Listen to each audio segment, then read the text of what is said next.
سورہ رحمان یہ وہ صورت ہے جو لفظ الرحمن سے شروع ہوتی ہے، اور اس نام کو اس صورت کے مضمون کے ساتھ بھی گہری مناسبت ہے، کیونکہ اس میں شروع سے لے کر آخر تک اللہ تعالیٰ کی صفت رحمت کے مظاہر کا ذکر ہے۔ مکہ کے ابتدائی دور کی صورتوں میں سے ہے، اور قرآن مجید کی یہ واحد صورت ہے جس میں انسان کے ساتھ زمین کی دوسری بااختیار مخلوق جنوں کو بھی اللہ نے براہ راست مخاطب کیا ہے۔ اور پتہ چلتا ہے کہ جس طرح انسانوں میں کافر بھی ہیں، مومن بھی ہیں، مطیع فرمان بھی ہیں، سرکش بھی ہیں، اسی طرح جنوں میں بھی ہر طرح کے لوگ موجود ہیں۔ اور یہ صورت اس بات کی وضاحت کرتی ہے کہ رسول اللہ صلی اللہ علیہ وسلم اور قرآن کی دعوت جنوں اور انسانوں دونوں کے لیے ہے، اور آپ صلی اللہ علیہ وسلم کی رسالت صرف انسانوں تک محدود نہیں۔ بسم اللہ الرحمن الرحیم۔ الرحمن علم القرآن خلق الانسان علمہ البیان۔ رحمان نے اس قرآن کی تعلیم دی ہے، اسی نے انسان کو پیدا کیا اور اسے بولنا سکھایا۔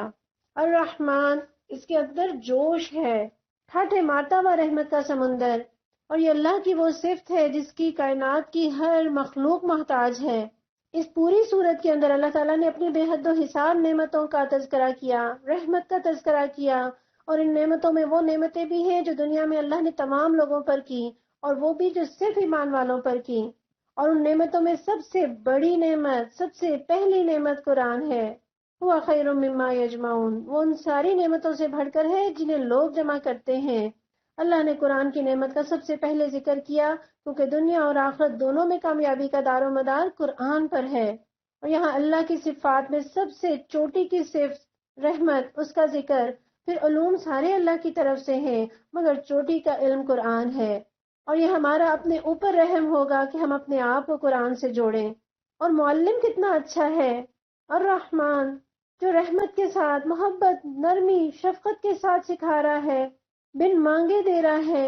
اور یہ اس کی رحمت ہے کہ اس نے انسان کو بھٹکتا نہیں چھوڑا، قرآن کی تعلیم دی، اور صرف دیا نہیں، سکھایا، علامہ۔ علامہ کے اندر تدریج ہے، ایک مسلسل پروسیس ہے۔ اور آپ دیکھیے گا کہ پہلے تعلیم کا ذکر ہے، پھر انسان کی پیدائش کا تذکرہ اللہ نے کیا، گویا مقصد اہم ہے زندگی سے۔ اور یوں سمجھ لیجئے کہ جس نے قرآن سیکھا وہی زندہ ہے، اور جو قرآن سے بے بہرا ہے وہ چلتے پھرتے مردے ہیں۔ پہلے چوٹی کی صفت رحمت کا تذکرہ، پھر چوٹی کی نعمت قرآن کا تذکرہ، پھر چوٹی کی مخلوق، اشرف المخلوقات کا تذکرہ، انسان۔ اور جس طرح مشین کوئی بناتا ہے اس کے ساتھ بکلیٹ دی جاتی ہے، اسی طرح انسان کے ساتھ اس کی بکلیٹ، اس کی رہنمائی، یہ کس طرح چلے گی، کون سی چیزیں اس کو فائدہ پہنچائیں گی، کس چیزوں سے یہ نقصان اٹھائے گا، یہ کیا کرے گا، اسے کیا کرنا چاہیے، اسے کیا نہیں کرنا چاہیے، قرآن نے بتا دیا۔ اور جو قرآن کے ساتھ جڑ جائے، اس کے سیکھنے سکھانے کے ساتھ جڑ جائے، وہ بھی بہترین ہو جاتا ہے۔ خیرکم من تعلم القرآن وعلمہ، یہ پیارے نبی صلی اللہ علیہ وسلم کی حدیث ہے کہ تم میں جو قرآن سیکھے اور سکھائے وہ تم میں بہتر ہے۔ پھر اللہ تعالیٰ فرماتے ہیں اللہ نے اسے بولنا سکھایا۔ یہ بولنا انسان کا امتیازی وصف ہے، یہ انسانوں کو حیوانات سے، دوسری مخلوقات سے الگ کرتا ہے۔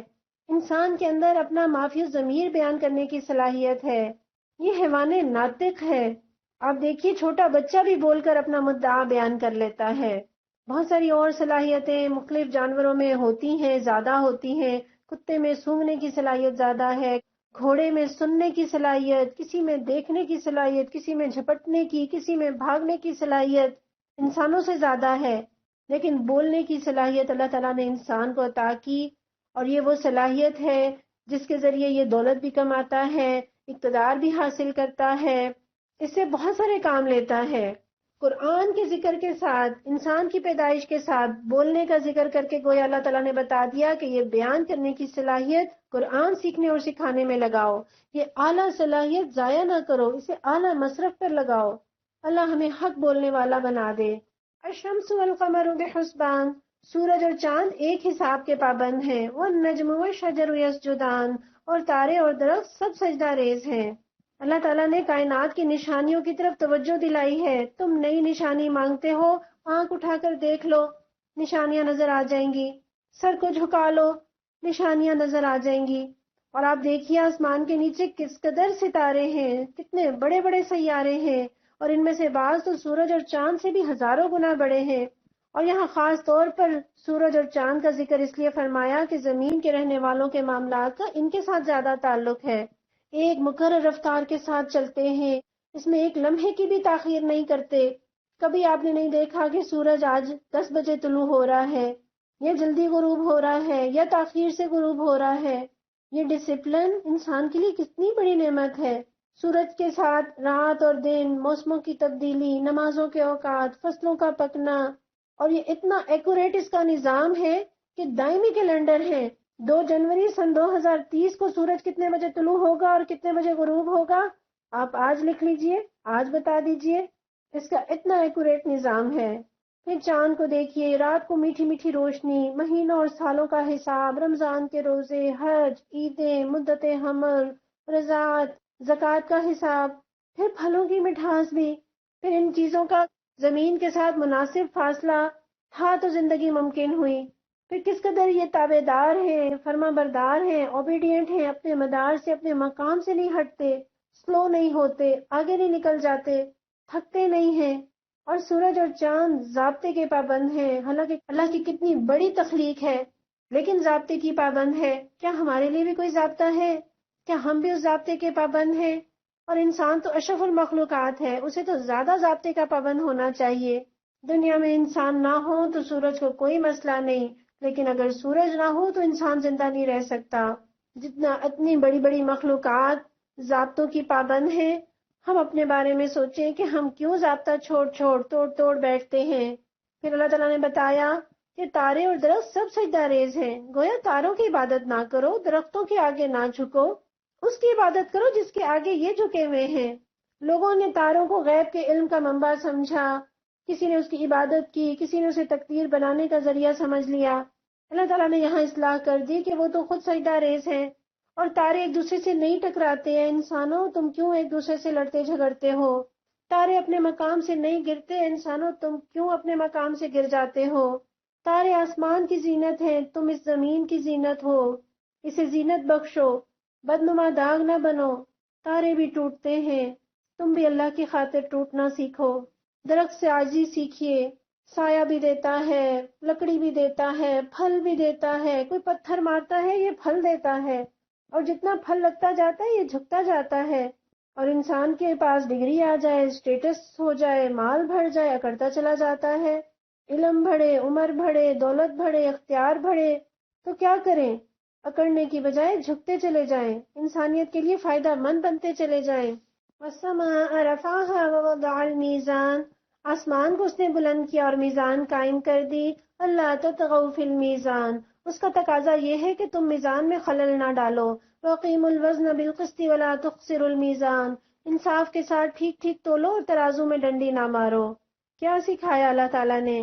جیسے آسمان بلند ہے نا، ایسے اپنے کردار کو بلند کیجئے.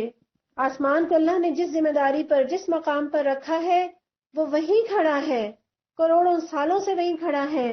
تو اللہ نے دنیا میں جس ذمہ داری پر، جس مقام پر مجھے اور آپ کو لا کھڑا کیا ہے، ڈٹ جائیے. آگے زمین کا ذکر بھی پڑھیں گے. زمین نے کبھی نہیں کہا ہاں ہاں آسمان کو تو سر پہ چڑھا رکھا ہے اور مجھے قدموں کے نیچے بچھا دیا. زمین اپنی جگہ پر رہتی ہے، اور اگر اپنی جگہ زمین چھوڑ دے تو زلزلے آتے ہیں، پھر گھر ٹوٹتے ہیں، پھر حادثے ہوتے ہیں. اسی طرح اللہ تعالیٰ نے دنیا میں بعض کو بعض پر درجے دیے ہیں. کسی کو آسمان بنایا، کسی کو زمین بنایا، کسی کو قوام بنایا، کسی کو اس کی بیوی بنایا، کسی کو افسر بنایا تو کسی کو اس کا ماتحت بنایا. تو جو برتری بھی اللہ نے کسی کو عطا کی ہے، اسے تسلیم کر لینے میں ہی عافیت ہے. پھر اللہ تعالیٰ کہتے ہیں کہ میزان میں ڈنڈی نہ مارو، ہر غلط کام میزان میں خلل ڈالتا ہے. اور یہاں اللہ نے توازن سکھایا ہے، اپنے معاملات میں توازن، گھر میں توازن، بچوں میں توازن، ماں کا بچوں میں انصاف کرنا، گھر کے نظام کو بیلنس رکھنا. اگر اللہ نے فضیلت دی ہے تو یہ مطلب نہیں کہ باقیوں کو زندہ نہ چھوڑو. ہمیں اپنی زندگی میں توازن رکھنا ہے، اور سب سے بڑھ کر دنیا اور آخرت میں توازن رکھنا ہے، نہ ترک دنیا نہ غرق دنیا. پھر اللہ نے میزان دیا، تولنے کا اور ماپنے کے پیمانے عطا کیے. کپڑا ناپنا ہو، ہوا کو ناپنا ہو، حرارت کو ناپنا ہو، سونا چاندی، یہ پیمانے اللہ نے عطا کیے. کس قدر ہمارے لیے زندگیوں میں آسانی ہو گئی، لین دین کرتے ہوئے، خرید و فروخت کرتے ہوئے. تو اللہ کا شکر ادا کریں. والارض وضعها للانام، زمین کو اس نے سب مخلوقات کے لیے بنایا. فیہا فاکہۃ والنخل ذات الاکمام، اس میں ہر طرح کے بکثرت لذیذ پھل ہیں، کھجور کے درخت ہیں جن کے پھل غلافوں میں لپٹے ہوئے ہیں. والحب ذو العصف والریحان، طرح طرح کے غلے ہیں جن میں بھوسا بھی ہوتا ہے اور دانہ بھی. یہاں اللہ تعالیٰ نے بتایا کہ زمین کو ساری مخلوقات، یہاں لل انسان نہیں کہا، لل انام. اور جب انسان اللہ کے دیے ہوئے نظام کو فالو کرتا ہے تو ساری مخلوقات سکھ پاتی ہیں. مچھلیاں، چیونٹیاں، پرندے، آبی جانور سب سکھ پاتے ہیں. اور اللہ نے زمین کو اس طرح بنایا اور تیار کر دیا کہ ہر طرح کی زندہ مخلوقات کے لیے رہنے، بسنے اور زندگی بسر کرنے کے قابل ہو گئی. انسان نے زمین میں اتنی آلودگی پھیلائی، اتنا فساد مچایا کہ کئی مخلوقات ختم ہو کر رہ گئی اور ہوتی جا رہی ہیں. ہم طوفان نوح میں دیکھتے ہیں نا کہ جانوروں کے ایک ایک جوڑے کے علاوہ باقی جانور کس قصور میں مارے گئے؟ انسانوں کے گناہ، ان کے جرائم کی وجہ سے. انسان کا ظلم، اس کا شرک، اس کے گناہ صرف اسے نہیں لے ڈوبتے، اس کے ارد گرد کی مخلوقات کو بھی لے ڈوبتے ہیں. اسی لیے جب انسان اس علم کو سیکھتا اور سکھاتا ہے جو دنیا میں عدل کے نظام کے مطابق ہے، تو مچھلیاں پانی کے اندر اور چیونٹیاں اپنے بلوں کے اندر اس عالم کے لیے دعا کرتی ہیں. اور یہاں آپ دیکھیے اللہ نے زمین کو بچھایا تو اس نے بچھنے سے انکار نہیں کر دیا. زمین اپنی ذمہ داری ادا کر رہی ہے، تو ہم میں سے ہر ایک کو اپنی ذمہ داریاں ادا کرنی ہیں. پھر اللہ تعالیٰ نے بتایا کہ اس میں ہر قسم کے بکثرت لذیذ پھل ہیں. یعنی اللہ نے نہ صرف انسان کی ضرورت بلکہ اس کے ذوق اور آپ کے ذائقے کے لیے، تعیش کے لیے بھی کئی کئی چیزیں پیدا کی. اور قرآن کی نعمت کا ذکر اللہ نے سب سے پہلے کیا تھا کہ قرآن کی نعمت کھانے کی نعمت سے بڑھ کر ہے. ہر وقت کھانے ہی کا سوچتے رہنا اور نتیجتاً قرآن کے لیے وقت کا نہ بچنا، یہ بڑی فکر مندی کی بات ہے. اور یہ کہ ان نعمتوں کو دیکھیں، جب ان نعمتوں کو کھائیں رب یاد آ جائے، اسی رب کی دی ہوئی نعمتوں کو جب استعمال کریں تو اس کی نافرمانی نہ کریں، اس کی ناشکری نہ کریں. اور وہ رب جس نے اتنی خوبصورت کائنات سجا دی، تو میرا اور آپ کا بھی کام ہے نا، ہم بھی خوبصورت کام کریں. پھر فَبِأَيِّ آلَاءِ رَبِّكُمَا تُكَذِّبَانِ، اے جنو انس تم اپنے رب کی کن کن نعمتوں کو جھٹلاؤ گے. یہ آیت اس صورت کے اندر 31 ٹائم دہرائی گئی ہے. یہ ایسے ہی ہے جیسے کسی آدمی نے کسی پر احسان کیے ہوں اور وہ نہ مانتا ہو، بار بار اسے احساس دلایا جائے کہ اس نے تمہارے اوپر کتنا احسان کیا ہے. اللہ تعالیٰ نے 8 مرتبہ ان آیات کے بعد جہاں مخلوق کے عجائب اور ابتدا اور انتہا کا تذکرہ تھا، اس مقام پر اس آیت کو رکھا. پھر جہنم کے 7 دروازوں کے مطابق 7 مرتبہ ان آیات کے بعد جن میں آگ کا اور اس کی ہولناکیوں کا تذکرہ ہے، وہاں فَبِأَيِّ آلَاءِ رَبِّكُمَا تُكَذِّبَانِ فرمایا. پھر جنت کے 8 دروازوں کے مطابق 8 مرتبہ جنتوں کے وصف کے ساتھ اسے دہرایا. پھر دوسری 2 جنتوں کے وصف کے ساتھ 8 مرتبہ دہرایا. تو جو پہلی 8 پر عقیدہ رکھے گا، یعنی اللہ کی قدرتیں، انسان کی ابتدا اور انتہا، اس پر عقیدہ رکھے گا، ان کے تقاضوں پر عمل کرے گا، وہ اللہ کی طرف سے ان 8 نعمتوں کا مستحق ٹھہرے گا اور اللہ اپنے فضل سے 7 پہلی سے محفوظ رکھیں گے. تو کیا کریں؟ گونگے بہروں کی طرح قرآن نہ پڑھیں، اس کے سوالوں کے جواب دیں، اس کی بشارتوں پر دعائیں مانگے، اس کے ڈراووں پر پناہ مانگے.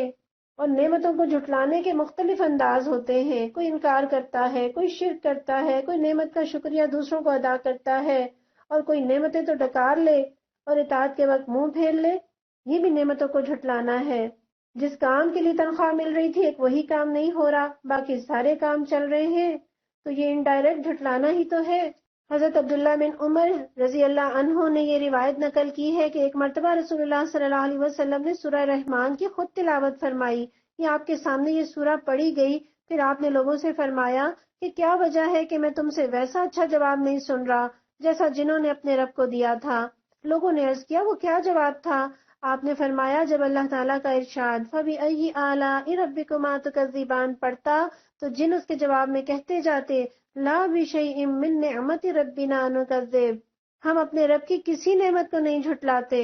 تو جب بھی اس آیت کا تذکرہ آئے اپنے دل میں اس عربی کو، اور عربی اگر نہیں آتی تو اردو میں کہہ لیجئے کہ پروردگار ہم آپ کی کسی نعمت کو نہیں جھٹلاتے.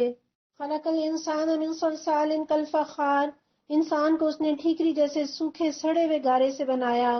وخلق الجان من مارج من نار، اور جن کو آگ کی لپٹ سے پیدا کیا. کیا بتایا؟ انسان مٹی سے بنا ہے، بار بار اللہ تعالیٰ تذکرہ کرتے ہیں تاکہ عاجزی اختیار کرے، تکبر نہ کرے، اکڑے نہیں۔ مٹی سے بنا ہوا انسان اتنا اکڑ جاتا ہے، اگر سونے چاندی کا بنا ہوتا تو کتنی اکڑ ہوتی۔ اور ہم بولتے ہیں نا کسی بات پر کہ مٹی ڈالو، کیا مطلب ہوتا ہے؟ اس کی کوئی اہمیت نہیں، کوئی ویلیو نہیں۔ اور گویا اللہ تعالیٰ اپنی قدرت بتا رہے ہیں کہ ہم نے تمہیں مٹی سے بنایا۔ ہم تو مٹی سے گملے، گھڑے، گلدان، برتن بناتے ہیں یا اینٹیں بناتے ہیں، اللہ نے مٹی سے جیتا جاگتا انسان بنا دیا۔ اور جو انسان یہ کہتے ہیں کہ دوبارہ کیسے بنائے جائیں گے، اللہ نے جس میٹیریل سے انسان کو بنایا وہ میٹیریل وافر مقدار میں موجود ہے۔ اللہ کی قدرت تخلیق بھی موجود ہے۔ جو ایک دفعہ انسان کو بنا سکتا ہے، دوبارہ اس کے لیے بنانا کیا مشکل۔ اور جن کو اللہ نے آگ کی لپٹ سے بنایا، آگ کی لپٹ سے پیدا کیا، آپ دیکھیں کہ مٹی کے اندر عاجزی ہے، یہ نیچے کو گرتی ہے، یہ عمارتوں کو مضبوطی دیتی ہے، یہ نباتات کو اگاتی ہے، مٹی کے اندر خزانے ہیں، مٹی اپنا ایک مادی وجود رکھتی ہے، جبکہ آگ اس کے اندر سرکشی ہے، یہ اوپر کو اٹھتی ہے اور یہ ہر چیز کو جلا دیتی ہے۔ اور جب انسان آگ بگولا ہوتے ہیں، بھڑک اٹھتے ہیں، کیوں؟ جب وہ شیطان کے ساتھ دوستی کرتے ہیں۔ فَبِأَيِّ آلَاءِ رَبِّكُمَا تُكَذِّبَانِ، پس ہے جن و انس تم اپنے رب کی کن کن عجائب قدرت کو جھٹلاؤ گے۔ رب المشرقین و رب المغربین، دونوں مشرق اور دونوں مغرب، سب کا مالک و پروردگار وہی ہے۔ فَبِأَيِّ آلَاءِ رَبِّكُمَا تُكَذِّبَانِ، پس ہے جن و انس تم اپنے رب کی کن کن قدرتوں کو جھٹلاؤ گے۔ کس قدر اس میں اصرار ہے، تکرار ہے، جیسے ایک ضدی بچہ ہے جو سمجھ نہیں رہا، اسے سمجھانے کے لیے تکرار کی جا رہی ہے۔ یہاں دو مشرقوں اور دو مغربوں سے مراد سردی کے چھوٹے سے چھوٹے دن اور گرمی کے بڑے سے بڑے دن، ان کے مشرق اور مغرب بھی ہو سکتے ہیں، اور زمین کے دونوں نصف کروں کے مشرق اور مغرب بھی۔ سردیوں میں سورج ایک نہایت تنگ زاویے سے طلوع ہوتا ہے اور غروب ہوتا ہے، اور اس کے برعکس گرمی میں وہ انتہائی وسیع زاویہ بناتے ہوئے نکلتا اور ڈوبتا ہے، اور ان دونوں کے درمیان ہر روز اس کا طلوع اور غروب کا مقام مختلف ہوتا رہتا ہے۔ اسی لیے قرآن میں ایک اور جگہ پر رب المشارق والمغارب بھی کہا گیا کہ بہت سارے مشرق اور بہت سارے مغربوں کا مالک، اور یہاں صرف سردی اور گرمی کے لحاظ سے دو کہا۔ اور آپ دیکھیے کہ انہی گرمیوں اور سردیوں کی وجہ سے کس قدر ہم ورائٹی سبزیوں میں، پھلوں میں، موسموں میں، پھولوں میں پاتے ہیں۔ ان کے ساتھ جڑی کتنی نعمتیں ہیں، بارشیں برسنا، برف کا جمنا، سبزیوں کا پکنا، پھلوں میں مٹھاس کا آنا۔ ابھی آپ دیکھ رہے ہوں گے کہ آم آ گئے لیکن اس کے اندر مٹھاس نہیں، اس لیے کہ جب شدید گرمی پڑے گی تو آم میں مٹھاس آئے گی۔ تو پھر کیوں نہ کہیں کہ پروردگار ہم آپ کی کسی نعمت کو نہیں جھٹلاتے۔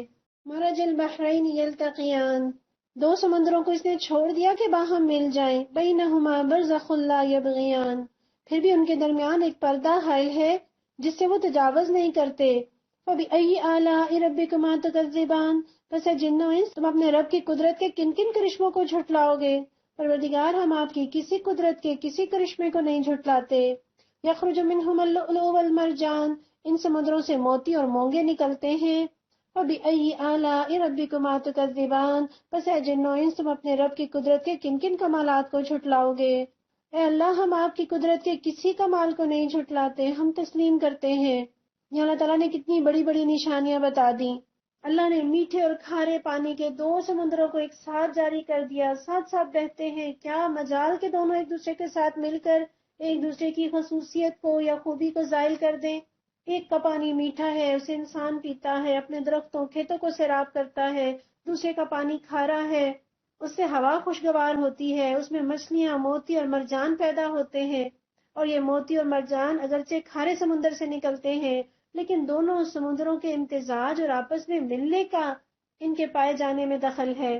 اس لیے کہا گیا کہ موتی اور مرجان دونوں سمندروں سے نکلتے ہیں۔ تو یہ دونوں طرح کے دریا، میٹھے اور کھاری اور گرم اور ٹھنڈے اور گدلا اور شفاف اور دو رنگ کے، ساتھ ساتھ چلتے ہیں اور ایک دوسرے میں مکس نہیں ہوتے۔ کیا سکھاتے ہیں ہمیں؟ ہر چیز اپنی حدود میں اچھی لگتی ہے، اپنے مقام پر رہنا سیکھیں۔ سمندر اپنی حد پار نہیں کرتے، دوسروں کو ہڑپ نہیں کر جاتے۔ انسان کیوں حد پار کرتے ہیں؟ کیوں دوسروں کے فائدوں کو ہڑپ کر دینا چاہتے ہیں؟ کڑوا میٹھا ساتھ ساتھ رہتے ہیں، اور ہم کہتے ہیں کہ ہم میاں بیوی ایک دوسرے کے ساتھ نہیں رہ سکتے۔ ہم بہن بھائی ایک دوسرے کے ساتھ نہیں مل سکتے، ہمارا گزارا نہیں ان کے ساتھ، ہماری کیمسٹری نہیں ملتی. کول ڈاؤن رہیے، برداشت کرنا سیکھیے، صبر کیجیے، انشاءاللہ خیر پھوٹے گی. سیپ منہ کھولتا ہے، جو قطرہ اندر جاتا ہے موتی بن جاتا ہے. اللہ نے کس قدر خوبصورت زینت کا سامان میرے اور آپ کے لیے پیدا کیا. کس نے اللہ کی زینت کو حرام کیا ہے؟ سمندری سی فوڈ کھائیے، پرلز کے زیورات پہنیے اور اللہ کا شکر ادا کیجیے. اللہ نے اپنی دنیا دکھا دی، مشرق سے مغرب تک کی سیر دکھا دی، دریا دکھا دیے، گویا ایک نعمتوں کا ایگزیبیشن ہے جو لگا ہوا ہے. جنت کی کیا شان ہوگی. اور ہم دیکھتے ہیں کہ سمندر کے اندر غوطہ لگاتے ہیں تو موتی نکلتے ہیں، جتنی بار غوطہ لگائیں نئے موتی ملتے ہیں. یہ قرآن بھی سمندر ہے، جتنی بار غوطہ لگاؤ موتی ملیں گے. ان موتیوں سے اپنی ذات کو، اپنے کردار کو میں اور آپ سنوار لیں. وَلَهُ الْجَوَارِ الْمُنشَآتُ فِي الْبَحْرِ كَالْأَعْلَامِ، اور یہ جہاز اسی کے ہیں جو سمندروں میں پہاڑوں کی طرح اونچے اٹھے ہوئے ہیں. فَبِأَيِّ آلَاءِ رَبِّكُمَا تُكَذِّبَانِ، پس اے جن و انس تم اپنے رب کے کن کن احسانات کو جھٹلاؤ گے. اے اللہ ہم آپ کے کسی احسان کو نہیں جھٹلاتے، ہم سب کو تسلیم کرتے ہیں. ہمارا تو رواں رواں رب کے احسانات میں بندھا ہوا ہے.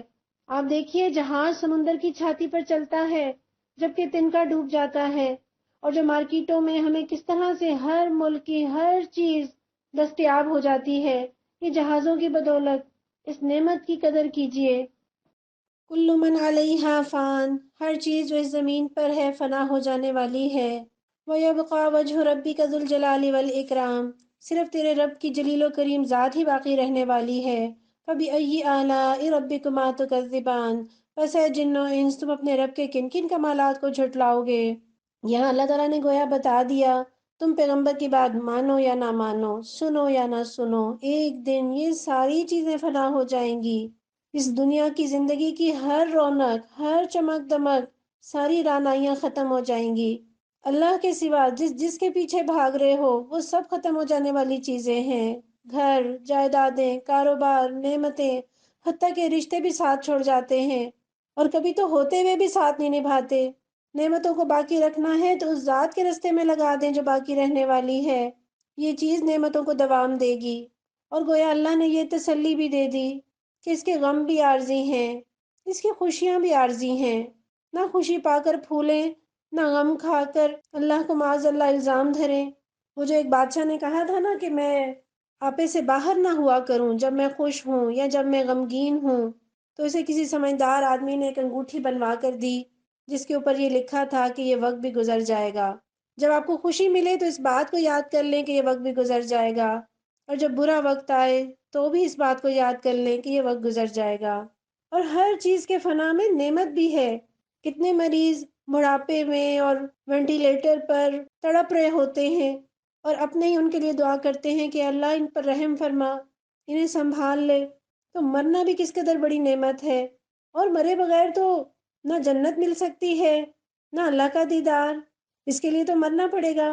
کسی فارسی شاعر نے کہا کہ اپنے فنا کے بغیر تمہارا دیدار ممکن نہیں، تمہیں خریدنے کے لیے پہلے اپنے آپ کو بیچنا پڑتا ہے.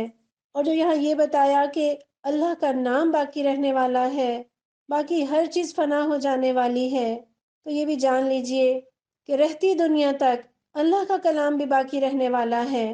باقی سب آتے جاتے رہیں گے.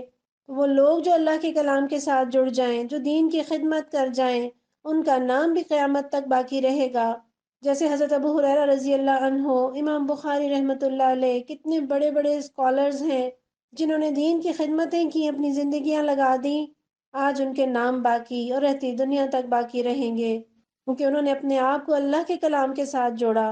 یسألہ من فی السماوات والارض کل یوم ہوا فی شأن، زمین اور آسمانوں میں جو بھی ہیں سب اپنی حاجتیں اسی سے مانگ رہے ہیں. ہر آن وہ نئی شان میں ہے، جو بھی پاتا ہے اسی کا دیا ہوا پاتا ہے، اور ہر ایک کو دے کر بھی اس کے خزانوں میں کوئی کمی نہیں آتی. ہر ایک اس کے در کا بھکاری ہے. کوئی زبان سے مانگ رہا ہے، کوئی زبان حال سے مانگ رہا ہے، اور اپنے جیسے انسانوں سے مانگنا کتنی ذلت ہے. اللہ سے مانگے جو ذلیل نہیں کرتا، جو ٹھکراتا نہیں ہے، جو مانگنے پر خوش ہوتا ہے. اور ہم دیکھتے ہیں اس دنیا میں کوئی بادشاہ بھی ہونا وہ رب کے در کا فقیر ہے. ڈاکٹر بھی اسی سے شفا مانگ رہا ہے، دعا کیجیے اللہ اپنے در کے سوا کسی کا محتاج نہ کرے۔ پھر اللہ نے بتایا ہر آن وہ نئی شان میں ہے۔ ابن ماجہ کی ایک روایت کا مفہوم ہے کہ اللہ کی شان سے مراد یہ ہے کہ وہ گناہ معاف کرتا ہے، غم کو دور کرتا ہے، ایک قوم کو سر بلند کرتا ہے، دوسری کو نیچا کرتا ہے۔ کیا پتہ چلا؟ کوئی خوشحال ہو رہا ہے، کوئی فقیر ہو رہا ہے، کوئی صحت پا رہا ہے، کوئی بیمار، کہیں وفات ہو رہی ہے، کہیں پیدائش ہو رہی ہے، کہیں دانہ پھوٹ رہا ہے، کہیں بھوسا بن رہا ہے۔ ہر وقت ہر آن وہ کسی نہ کسی کام میں لگا ہوا ہے، اور اس کائنات میں آپ بور نہیں ہوتے، رنگا رنگ کائنات ہے۔ اور اللہ تھکتا نہیں، سوتا نہیں، اسے اونگ نہیں آتی، اسے آرام کی ضرورت نہیں۔ فَبِأَيِّ آلَاءِ رَبِّكُمَا تُكَذِّبَانِ، بس ہے جن و انس، تم اپنے رب کی کن کن صفات حمیدہ کو جھٹلاؤ گے؟ پروردگار ہم آپ کی کسی صفت حمیدہ کو نہیں جھٹلاتے۔ سَنَفْرُغُ لَكُمْ أَيُّهَ الثَّقَلَانِ، اے زمین کے بوجھو، ان قریب ہم تم سے باز پرس کرنے کے لیے فارغ ہوئے جاتے ہیں۔ یہاں ثقلان دو بوجھ، کون سے دو بوجھ؟ جن اور انسان دونوں مراد ہیں۔ اور کون سی چیز بوجھ بن جاتی ہے؟ جو بیکار ہو وہ بوجھ بن جاتی ہے۔ تو گویا انسانوں اور جنوں میں سے نااہل اپنے گناہوں کی وجہ سے زمین پر بوجھ بن گئے، اور ان دونوں مخلوقات پر اللہ تعالیٰ نے ذمہ داری کا بوجھ ڈالا تھا۔ اور یہاں ثقلان کہہ کر گویا یہ بھی بتا دیا تم کتنے بڑے بڑے گروہ کیوں نہ بن جاؤ، کتنے بڑے بڑے لشکر کیوں نہ ہو جاؤ، اللہ تنہا نمٹنے کے لیے کافی ہے۔ اور یہاں جو اللہ نے یہ فرمایا کہ ہم عنقریب فارغ ہوئے جاتے ہیں، گویا یہ اللہ کام سرسری نہیں، پوری یکسوئی کے ساتھ کرے گا، فراغت کے ساتھ کرے گا۔ اور یہ بھی بتا دیا کہ جلد ہی زندگی ختم، آزادی ختم، اختیار ختم ہو جائے گا۔ اور اس سے پتہ چلتا ہے مکلف صرف یہ دو مخلوقات ہیں، جانوروں سے، آسمان سے، زمین سے نہیں پوچھا جائے گا، اور جن سے نہیں پوچھا جائے گا وہ مطیع فرمان ہے، وہ فرما بردار ہے، اور جن سے پوچھا جانا ہے وہ مرضی کرتے ہیں، نافرمانیاں کرتے ہیں۔ اور ان قریب اس کے اندر قیامت کی خبر ہے، سوچ لیجئے، سامان 100 برس کا، پل کی خبر نہیں۔ اور یہ اللہ کی رحمت ہے کہ اس نے خبردار کر دیا آخرت سے، جزا و سزا سے، اور نیکی کی جزا ملنا بھی اللہ کی رحمت، اور بروں کو سزا ملنا بھی اللہ کی رحمت۔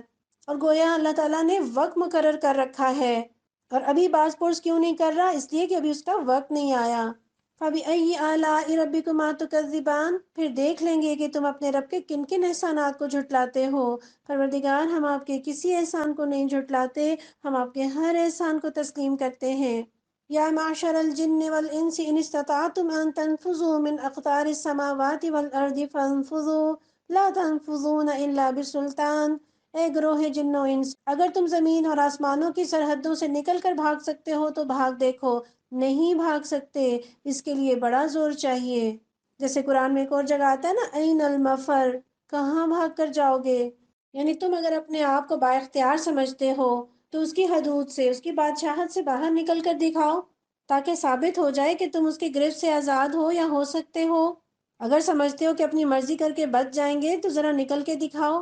اور یہاں اللہ تعالیٰ نے پہلے جنوں کا ذکر کیا جو انسانوں سے زیادہ طاقت رکھتے ہیں، زیادہ اچھی پرواز رکھتے ہیں، تو اللہ تعالیٰ نے فرمایا کہ اس کے لیے بڑا زور چاہیے، پاسپورٹ چاہیے، ویزا چاہیے، اجازت نامہ چاہیے کہ ہاں یہ جا سکتا ہے۔ اور یہ اجازت نامہ کہاں سے ملے گا؟ اور یہاں سے پتہ چلتا ہے کہ جنات کا بھی اصل مسکن زمین ہے۔ اور دیکھیے اگر کسی کو پھانسی کے پھندے کی طرف لے جایا جا رہا ہو، وہ کیسے چاہے گا کہ کہیں بھاگ جاؤں، مگر کیسے، کدھر؟ بالکل اسی طرح انسان اور جن نافرمانی کریں گے، اور جب پکڑے جائیں گے تو بھاگنا چاہیں گے لیکن بھاگ نہ پائیں گے۔ فَبِأَيِّ آلَاءِ رَبِّكُمَا تُكَذِّبَانِ، اپنے رب کی کن کن قدرتوں کو تم جھٹلاؤ گے؟ پروردگار ہم آپ کی کسی قدرت کو نہیں جھٹلاتے، سب کو تسلیم کرتے ہیں۔ یرسل علیکما شواظ من نار ونحاس فلا تنتصران، بھاگنے کی کوشش کرو گے تو تم پر آگ کا شعلہ اور دھواں چھوڑ دیا جائے گا جس کا تم مقابلہ نہ کر سکو گے۔ انسان اور جن تو بذات خود دنیا اور آخرت کے لیے دلیل ہے۔ انسان نظر آنے والی مخلوق ہے جبکہ جن نظر نہ آنے والی مخلوق ہے۔ اسی طرح دنیا نظر آ رہی ہے مگر آخرت نظر نہیں آ رہی، اور جو نظر نہیں آ رہی اس کا مطلب یہ نہیں کہ اس کا وجود نہیں۔ اور یہاں آپ دیکھیے جیسے دنیا میں پولیس مظاہرین پر آنسو گیس پھینکتی ہے، ربڑ کی گولیاں برساتی ہے، گویا انسان اور جن بھاگنے کی کوشش کریں گے تو ان پر آگ کے شعلے اور دھوئیں چھوڑے جائیں گے۔ فَبِأَيِّ آلَاءِ رَبِّكُمَا تُكَذِّبَانِ، اے جن و انس تم اپنے رب کی کن کن قدرتوں کا انکار کرو گے؟ پروردگار ہم آپ کی کسی قدرت کا انکار نہیں کرتے، سب کی سب تسلیم کرتے ہیں۔ فَإِذَا انشَقَّتِ السَّمَاءُ فَكَانَتْ وَرْدَةً كَالدِّهَانِ، پھر کیا بنے گی اس وقت جب آسمان پھٹے گا اور لال چمڑے کی طرح سرخ ہو جائے گا۔ آج نیلے آسمان پر اللہ کا شکر ادا کریں، کتنا پرسکون خوبصورت لگتا ہے۔ اگر آج یہ سرخ ہو جائے تو کیا حالت ہو۔ ایک صحابی کے بارے میں آتا ہے، اس آیت پر تڑپ کر روئے، بدن کے بال کھڑے ہو گئے کہ جس دن آسمان پھٹ جائے گا میرا کیا حال ہوگا۔ اور آپ صلی اللہ علیہ وسلم نے فرمایا کہ تمہارا رونا دیکھ کر فرشتے بھی رونے لگے۔ فَبِأَيِّ آلَاءِ رَبِّكُمَا تُكَذِّبَانِ، اے جن و انس، اس وقت تم اپنے رب کی کن کن قدرتوں کو جھٹلاؤ گے؟ پروردگار ہم آپ کی کسی قدرت کو نہیں جھٹلاتے۔ فَيَوْمَئِذٍ لَا يُسْأَلُ عَنْ ذَنبِهِ إِنسٌ وَلَا جَانٌ، اس روز کسی انسان اور کسی جن سے اس کا گناہ پوچھنے کی ضرورت نہیں ہوگی۔ کیوں؟ اس لیے کہ سارا ریکارڈ اللہ کے پاس ہے۔ اعضاء بولیں گے، گواہ موجود ہیں، شکلیں بتاری ہوں گی، پوچھنے کی ضرورت ہی نہیں۔ نامہ اعمال نشر کر دیے جائیں گے، آج تو چھپے ہوئے ہیں، وہاں سب کے اعمال ظاہر ہوں گے۔ اللہ ہمارے گناہوں پر اس روز پردہ ڈال دینا۔ اور کتنی بڑی اللہ کی یہ نعمت اور رحمت ہے کہ اللہ تعالیٰ نے یہ وقت آنے سے پہلے بتا دیا۔ فَبِأَيِّ آلَاءِ رَبِّكُمَا تُكَذِّبَانِ، پھر دیکھ لیا جائے گا کہ تم دونوں گروہ اپنے رب کے کن کن احسانات کا انکار کرتے ہو۔ پروردگار ہم آپ کے کسی احسان کا انکار نہیں کرتے، سب تسلیم کرتے ہیں۔ يُعْرَفُ الْمُجْرِمُونَ بِسِيمَاهُمْ فَيُؤْخَذُ بِالنَّوَاصِي وَالْأَقْدَامِ، مجرم وہاں اپنے چہروں سے پہچان لیے جائیں گے اور انہیں پیشانی کے بال اور پاؤں پکڑ پکڑ کر گھسیٹا جائے گا۔ سر پلان بناتا تھا، پاؤں تکمیل کرتے تھے، اس لیے کہا کہ پیشانی کے بال اور پاؤں دونوں پکڑ کر گھسیٹا جائے گا۔ اور دنیا میں جانوروں کی طرح زندگی گزاری تو آخرت میں جانوروں والا سلوک ہوگا۔ فَبِأَيِّ آلَاءِ رَبِّكُمَا تُكَذِّبَانِ، اس وقت تم اپنے رب کی کن کن قدرتوں کو جھٹلاؤ گے؟ پروردگار ہم آپ کی کسی قدرت کو نہیں جھٹلاتے۔ هَذِهِ جَهَنَّمُ الَّتِي يُكَذِّبُ بِهَا الْمُجْرِمُونَ، یہ وہی جہنم ہے جس کو مجرمین جھوٹ قرار دیا کرتے تھے۔ يَطُوفُونَ بَيْنَهَا وَبَيْنَ حَمِيمٍ آن، اسی جہنم اور کھولتے ہوئے پانی کے درمیان وہ گردش کرتے رہیں گے۔ یہ کیسا کھولتا ہوا پانی ہوگا، جو قریب ہی آئے گا تو چہرہ بن جائے گا، پیے گا تو آنتیں کٹ کر دبر سے نکل جائیں گی۔ اور یہاں کافر کا تذکرہ نہیں ہے، گناہ گار کا تذکرہ ہے۔ دنیا میں تو کہتے تھے کہ یہ بس مولوی ہمیں ڈراتے ہی رہتے ہیں۔ اس دن کیا بنے گی جب ساری چیزیں کھل کر سامنے آ جائیں گی۔ اگر ہمیں کوئی بتائے کہ آگے آگ لگی ہوئی ہے یا آگے سے پل ٹوٹا ہوا ہے، وہ ہمیں پہلے خبردار کر دے تو ہمیں اس کا شکر گزار ہونا چاہیے۔ یا ہم یہ کہیں کہ یہ خواہ ہمیں ڈراتے ہی رہتے ہیں، تو اللہ کی کتنی بڑی نعمت ہے، اللہ تعالیٰ نے دنیا میں خبردار کر دیا۔ آج خوشیوں کے ساتھ اس کے دین کو لے لیں، دل تنگ نہ ہو۔ اور یہ اللہ کی کتنی بڑی نعمت ہے کہ مجرموں کو پکڑ لیا جائے گا۔ فَبِأَيِّ آلَاءِ رَبِّكُمَا تُكَذِّبَانِ، پھر اپنے رب کی کن کن قدرتوں کو تم جھٹلاؤ گے؟ پروردگار ہم آپ کی کسی قدرت کو نہیں جھٹلاتے۔ وَلِمَنْ خَافَ مَقَامَ رَبِّهِ جَنَّتَانِ، اور ہر اس شخص کے لیے جو اپنے رب کے حضور پیش ہونے کا خوف رکھتا ہو، دو باغ ہیں۔ اللہم اجعلنا منہم، اے اللہ تو ہمیں ان لوگوں میں شامل کر لے۔ اللہ کا خوف مل جانا بھی اللہ کی بہت بڑی نعمت ہے۔ اور کس کا خوف؟ رحمان سے خوف۔ اور ہم تو ابھی بھی اس کی رحمت کو پا رہے ہیں، سانس لے رہے ہیں، امن ہے، خوراک ہے، عزت ہے، اسی کی رحمت سے تو جی رہے ہیں۔ اور اگر قیامت کے دن اس کی رحمت ہمارے شامل حال نہ ہوئی تو کیا بنے گی؟ آج ہم عدالت کے سامنے کھڑے ہونے سے ڈرتے ہیں، انسانوں سے ڈرتے ہیں، اللہ کے سامنے کھڑے ہونے کا خوف نہیں۔ اور جو دل اس کے خوف سے کانپتا ہے اس کے گناہ جھڑ جاتے ہیں۔ پیارے نبی صلی اللہ علیہ وسلم کی حدیث کا مفہوم ہے کہ میں اپنے بندوں پر دو خوف جمع نہیں کروں گا، اگر دنیا میں بے خوف ہوا تو وہاں ڈراؤں گا، اگر دنیا میں ڈرتا رہا تو وہاں بے خوف کر دوں گا۔ یہاں ڈر کر زندگی گزار لینا بہتر ہے بنسبت اس کے کہ قیامت کے دن لرزہ طاری ہو، اور کیا پتہ چلا کہ جنت کی وراثت اللہ کے خوف کی بنیاد پر ملے گی۔ اور اللہ کا خوف ہی انسان کو صراط مستقیم پر رکھتا ہے، ورنہ تو لڑکتے دیر نہیں لگتی۔ آج تو اللہ کے خوف سے جو ایک آنسو بھی بہے تو اس میں یہ طاقت ہے کہ وہ جہنم کی آگ کو بجھا دے۔ جہنم میں جہنمی روئیں گے، اتنا روئیں گے، ان کے آنسو اس قدر زیادہ ہوں گے کہ کوئی کشتیاں چلانا چاہے تو چلا لے، لیکن اس دن رونا کام نہیں آئے گا۔ فَبِأَيِّ آلَاءِ رَبِّكُمَا تُكَذِّبَانِ، اپنے رب کے کن کن انعامات کو تم جھٹلاؤ گے؟ پروردگار ہم آپ کے کسی انعام کو نہیں جھٹلاتے۔ ذواتا افنان، ہری بھری ڈالیوں سے بھرپور، فبأی آلاء ربکما تکذبان، اپنے رب کے کن کن انعامات کو تم جھٹلاؤ گے؟ پروردگار ہم آپ کے کسی انعام کو نہیں جھٹلاتے، سب کو تسلیم کرتے ہیں۔ فیہما عینان تجریان، دونوں باغوں میں دو چشمے رواں۔ فبأی آلاء ربکما تکذبان، اپنے رب کے کن کن انعامات کو تم جھٹلاؤ گے؟ سبحان اللہ، اللہ تعالیٰ اپنی نعمتیں سامنے رکھ رہے ہیں، جنت کے باغات، چشمے، ہری بھری ڈالیاں، اور کیا چاہیے؟ اس دنیا میں ایسا دل نہ لگا لیں کہ اس جنت کو بھول جائیں۔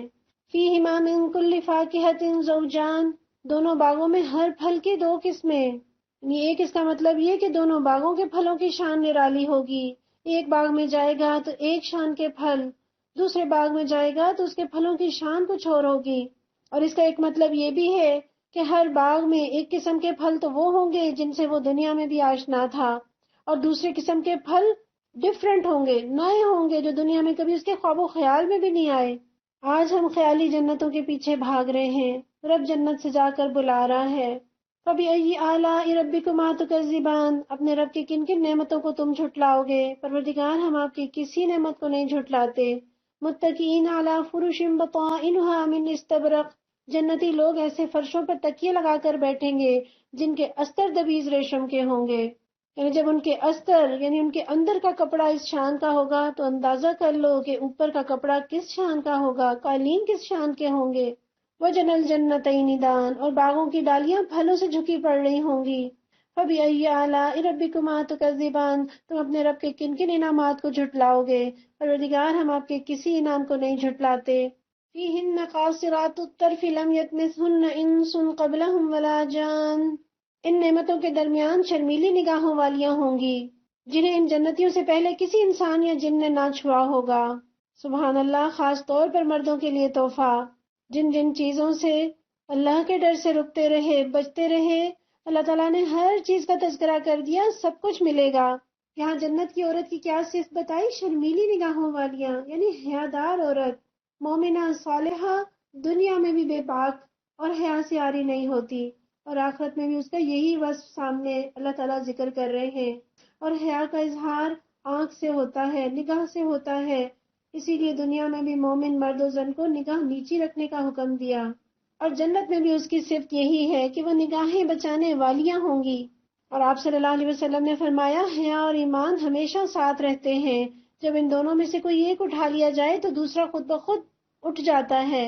تو وہ مرد جن کو بہت سے مواقع ہیں مگر اللہ کی خاطر گناہ سے بچتے ہیں، اللہ نے نعمت کا تذکرہ کر دیا۔ فَبِأَيِّ آلَاءِ رَبِّكُمَا تُكَذِّبَانِ، اپنے رب کے کن کن انعامات کو تم جھٹلاؤ گے؟ پروردگار ہم آپ کے کسی انعام کو نہیں جھٹلاتے۔ كَأَنَّهُنَّ الْيَاقُوتُ وَالْمَرْجَانُ، ایسی خوبصورت جیسے ہیرے اور موتی۔ اللہ تعالیٰ نے سیرت کا ذکر پہلے کیا، صورت کا ذکر بعد میں کیا، اس سے پتہ چلتا ہے کہ صورت کی بنسبت سیرت زیادہ اہم ہے، اور حیا کا تذکرہ بھی خوبصورتی سے پہلے کیا۔ حیا بھی خوبصورتی سے زیادہ امپورٹنٹ ہے۔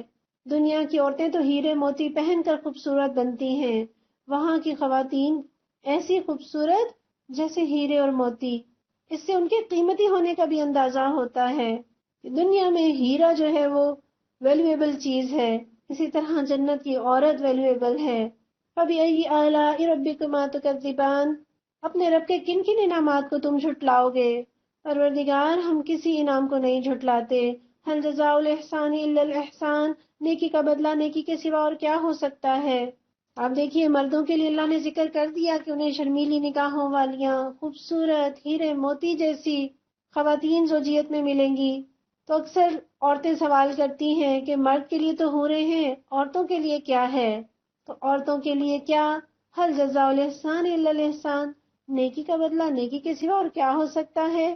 اللہ تعالیٰ نے عورت کے حیا کی بنا پر اس چیز کا تذکرہ نہیں کیا، لیکن ایسا نہیں ہے کہ عورت وہاں محروم رہے، اور یہ کہ آج ہم ہر کام احسن درجے پر کریں تاکہ ہمیں کل احسن جنت ملے، اور اللہ ظالم نہیں کہ نیکی کرنے والے کو سزا دے دے۔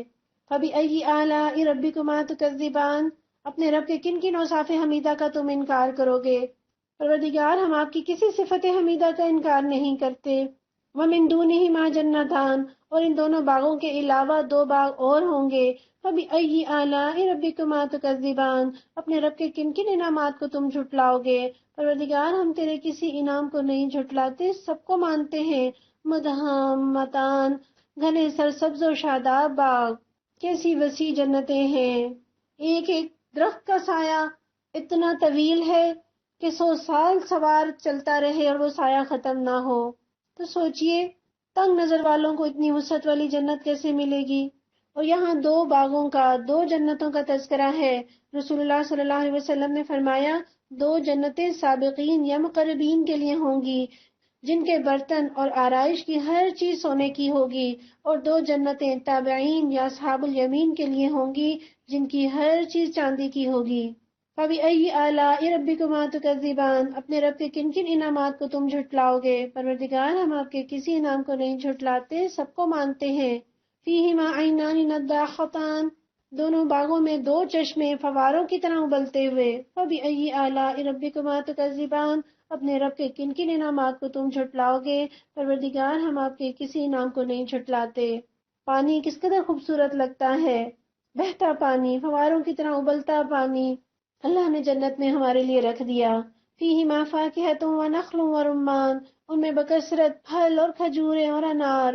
فَبِأَيِّ آلَاءِ رَبِّكُمَا تُكَذِّبَانِ، اپنے رب کے کن کن انعامات کو تم جھٹلاؤ گے؟ پروردگار ہم آپ کے کسی انعام کو نہیں جھٹلاتے۔ فِيهِنَّ خَيْرَاتٌ حِسَانٌ، ان نعمتوں کے درمیان خوب سیرت اور خوبصورت بیویاں۔ یہاں بھی سیرت کا ذکر پہلے اور صورت کا ذکر بعد میں۔ فَبِأَيِّ آلَاءِ رَبِّكُمَا تُكَذِّبَانِ، اپنے رب کے کن کن انعامات کو تم جھٹلاؤ گے؟ پروردگار ہم آپ کے کسی نعمت کو نہیں جھٹلاتے۔ حور مقصورات فی الخیام، خیموں میں ٹھہرائی ہوئی حوریں۔ وقرن فی بیوتکن، اپنے گھروں میں ٹک کر رہو، شمع محفل نہ بنو، چراغ خانہ بنو۔ جنت کی عورت کی بھی صفت یہ ہے کہ وہ خیموں میں ٹھہرائی جاتی ہے۔ اور جنت کے خیمے کیسے ہیں؟ پیارے نبی فرماتے ہیں جنت میں موتیوں کے خیمے ہوں گے، ان کا عرض 60 میل کا ہوگا، اور اس کے ہر کونے میں جنتی کے اہل ہوں گے جس کو دوسرے کونے والے نہیں دیکھ سکیں گے، اور مومن اس میں گھومے گا۔ سبحان اللہ۔ ازواج کا ذکر الگ ہے، حوروں کا ذکر الگ ہے۔ حضرت ام سلمہ رضی اللہ عنہا فرماتی ہیں کہ میں نے رسول اللہ صلی اللہ علیہ وسلم سے پوچھا، یا رسول اللہ، دنیا کی عورتیں بہتر ہیں یا حوریں؟ آپ نے جواب دیا کہ دنیا کی عورتوں کو حوروں پر وہی فضیلت حاصل ہے جو ابرے کو استر پر ہوتی ہے۔ میں نے پوچھا کس بنا پر؟ فرمایا اس لیے کہ ان عورتوں نے نمازیں پڑھی ہیں، روزے رکھے ہیں، عبادتیں کی ہیں۔ سبحان اللہ۔ ان عبادتوں کی وجہ سے وہ جنت کی حوروں سے افضل قرار پائیں گی۔ فَبِأَيِّ آلَاءِ رَبِّكُمَا تُكَذِّبَانِ، اپنے رب کے کن کن انعامات کو تم جھٹلاؤ گے؟ پروردگار ہم آپ کے کسی انعام کو نہیں جھٹلاتے۔ اور یہاں جو یہ بھی فرمایا نا کہ وہ خیموں میں ٹھہری رہیں گی۔ دنیا میں عورت نکلتی ہے، مجبوری سے نکلتی ہے، جاب کے لیے نکلتی ہے، کاموں کے لیے نکلتی ہے، لیکن بادشاہوں کی بیویاں بازاروں کے دھکے نہیں کھاتی، انہیں ہر چیز اپنے محل میں میسر آتی ہے۔ تو جنت میں عورت کا مقام بتایا فی الخیام، گھروں میں ٹھہرائی ہوئی، خیموں میں ٹھہرائی ہوئی۔ لم یطمثہن انس قبلہم ولا جان، ان جنتیوں سے پہلے کبھی کسی انسان یا جن نے ان کو نہ چھوا ہوگا۔ یہ بھی جنتی عورت کی صفت ہے جو اپنے شوہر کے علاوہ کسی کو قریب نہیں آنے دیتی۔ فَبِأَيِّ آلَاءِ رَبِّكُمَا تُكَذِّبَانِ، اپنے رب کے کن کن انعامات کو تم جھٹلاؤ گے؟ پروردگار ہم آپ کے کسی انعام کو نہیں جھٹلاتے۔ اللہ تعالیٰ نے جنتوں کا بار بار ذکر کیا کہ دنیا چھوڑتے تکلیف ہوتی ہے تو ان نعمتوں کو یاد کر لو۔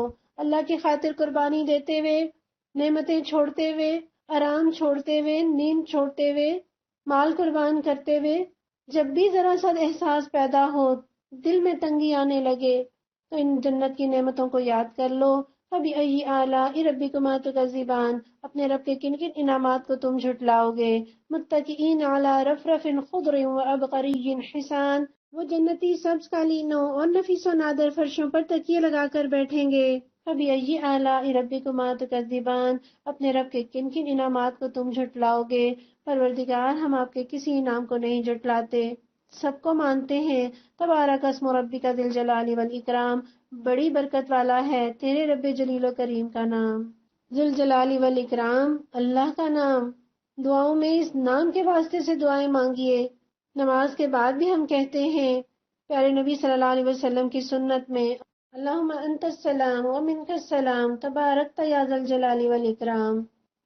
سورہ واقعہ مکی دور کی صورت ہے، اور جو حضرت عمر رضی اللہ عنہ کے ایمان لانے کا واقعہ ہے اس میں بھی اس کا ذکر آتا ہے کہ جب حضرت عمر رضی اللہ عنہ اپنے بہن کے گھر میں داخل ہوئے تو سورہ طٰہٰ پڑھی جا رہی تھی۔ ان کی آہٹ سن کر ان لوگوں نے قرآن کے اوراق چھپا دیے۔ حضرت عمر رضی اللہ عنہ پہلے تو بہنوئی پر پل پڑے، اور جب بہن ان کو بچانے آئیں تو ان کو بھی مارا، یہاں تک کہ ان کا سر پھٹ گیا۔ بہن کا خون بہتا دیکھ کر حضرت عمر رضی اللہ عنہ کو سخت ندامت ہوئی، اور انہوں نے فرمایا اچھا مجھے وہ صحیفہ دکھاؤ جسے تم نے چھپا لیا ہے، دیکھوں تو صحیح اس میں لکھا کیا ہے۔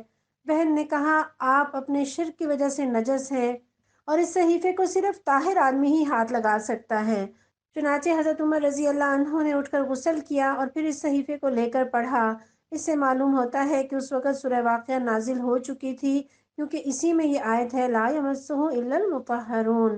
اور سیدنا عبداللہ بن عباس رضی اللہ عنہ فرماتے ہیں کہ سیدنا ابو بکر رضی اللہ عنہ نے عرض کی اے اللہ کے رسول صلی اللہ علیہ وسلم، آپ تو بوڑھے ہو گئے۔ آپ نے فرمایا مجھے سورہ ہود، سورہ واقعہ، سورہ مرسلات، سورہ نبا اور سورہ تکویر نے بوڑھا کر دیا۔ بسم اللہ الرحمن الرحیم۔ اذا وقعت الواقعہ، جب وہ ہونے والا واقعہ پیش آ جائے گا، لیس لوقعتها کاذبہ، کوئی اس کے وقوع کو جھٹلانے والا نہ ہوگا۔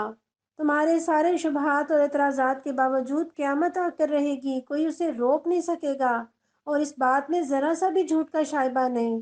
خافضۃ الرافعہ، تہ بالا کر دینے والی آفت ہوگی۔ کیسی آفت کہ نظام کائنات درہم برہم ہو جائے گا، سب زیر و زبر ہو جائے گا، عزت اور شرف کے سارے پیمانے بدل جائیں گے، متکبر ذلیل کر دیے جائیں گے، جو آج حقیر سمجھے جاتے ہیں وہ اعزاز پائیں گے۔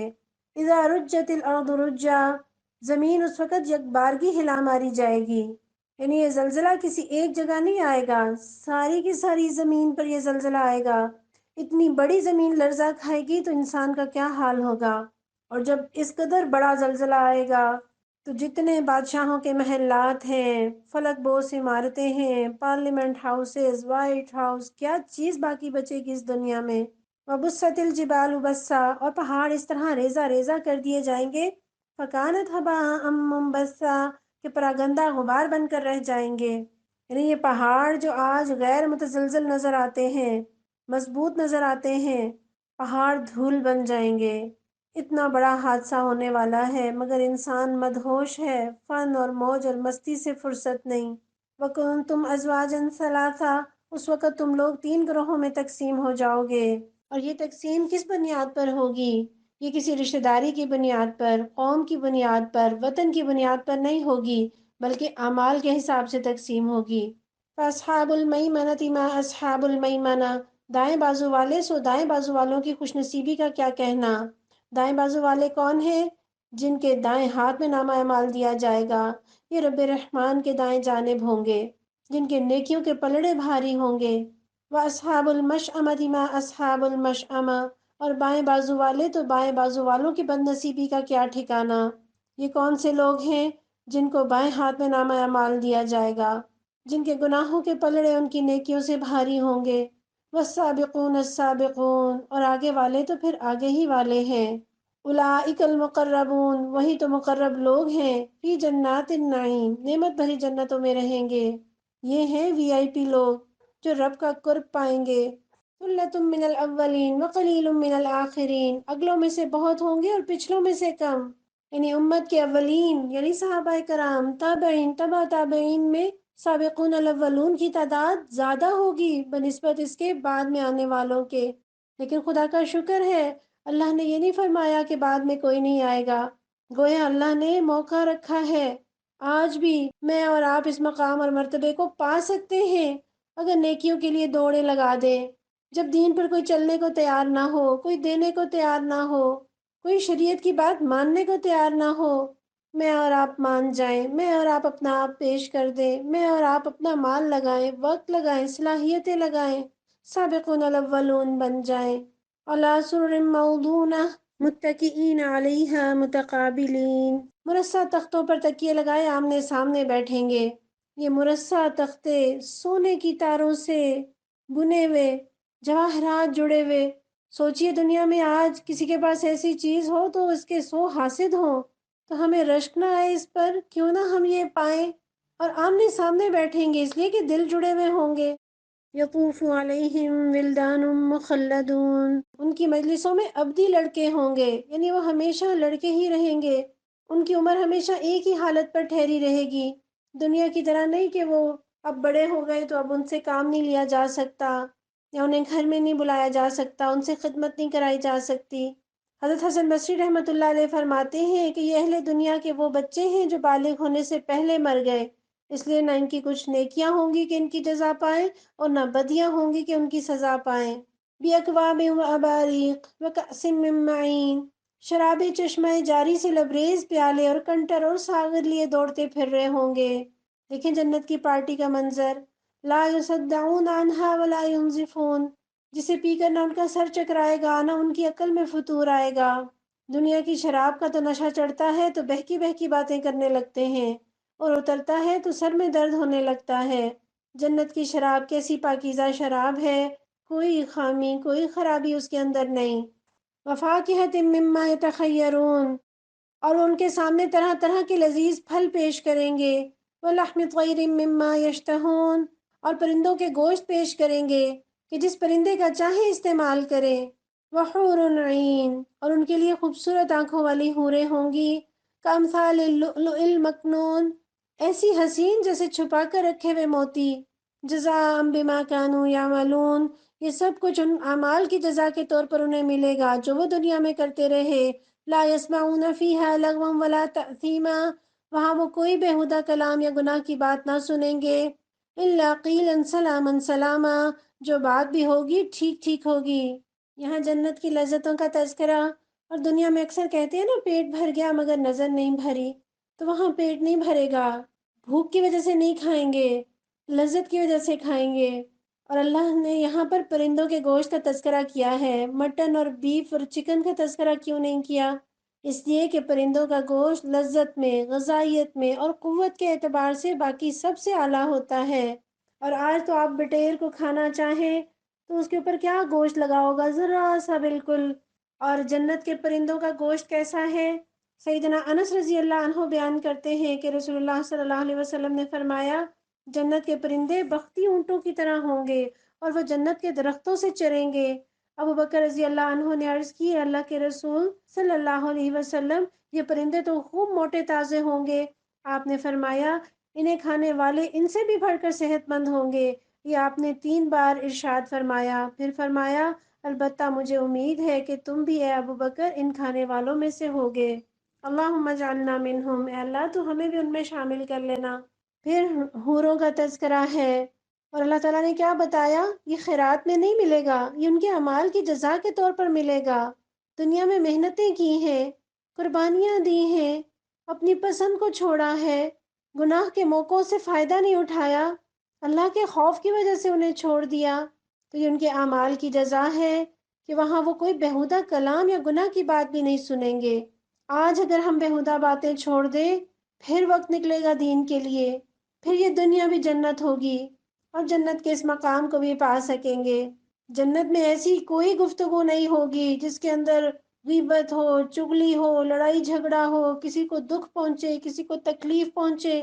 سلاماً سلامہ، فرشتے بھی سلامتی بھیج رہے ہیں، جنتی بھی ایک دوسرے پر سلامتی بھیج رہے ہیں، رب رحیم بھی سلام کر رہے ہیں۔ سوچیں تو صحیح، وہ کون سے سرخاب کے پر ان کو لگے ہوئے ہیں جو لوگ ان جنتوں میں ہوں گے؟ یہ بھی انسان ہی ہیں، اللہ نے دی ہیں صلاحیتیں، میں اور آپ بھی کر سکتے ہیں، بس تھوڑا محنت کرنے کی ضرورت ہے۔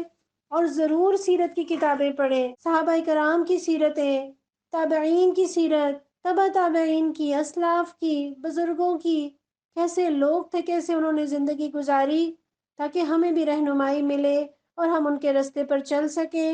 وَأَصْحَابَ الْيَمِينِ مَا أَصْحَابُ الْيَمِينِ، اور دائیں بازو والے، دائیں بازو والوں کی خوش نصیبی کا کیا کہنا۔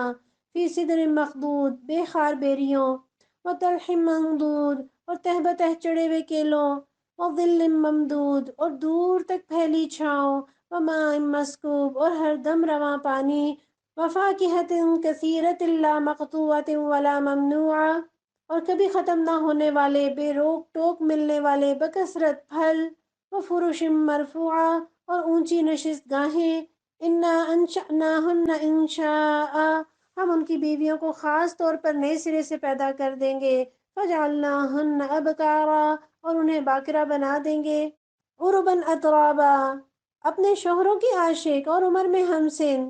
یہاں اللہ تعالیٰ نے اچھی عورت کی خوبی کیا بتائی کہ وہ اپنے شوہر سے محبت کرتی ہے، ہنسنے ہنسانے والی، خوش ذوق، مزاج آشنا، میٹھی میٹھی باتوں سے دل لبھانے والی اور اس کی محبت حاصل کرنے والی، یہ ہے جنتی عورت کی پہچان۔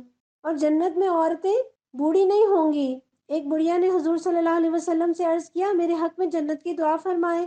آپ نے فرمایا، جنت میں کوئی بڑھیا داخل نہ ہوگی۔ وہ روتی بھی واپس چلی گئی تو آپ نے لوگوں سے فرمایا، اسے بتاؤ کہ وہ بڑھاپے کی حالت میں داخل جنت نہیں ہوگی۔ اللہ کا ارشاد ہے کہ ہم انہیں خاص طور پر نئے سرے سے پیدا کریں گے اور باکرہ بنا دیں گے۔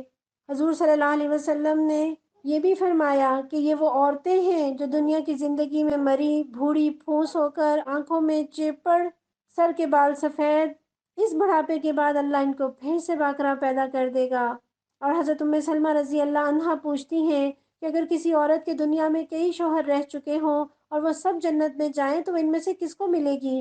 آپ نے فرمایا، اسے اختیار دیا جائے گا کہ وہ جسے چاہے چن لے، اور وہ اس شخص کو چنے گی جو ان میں سب سے زیادہ اچھے اخلاق والا تھا۔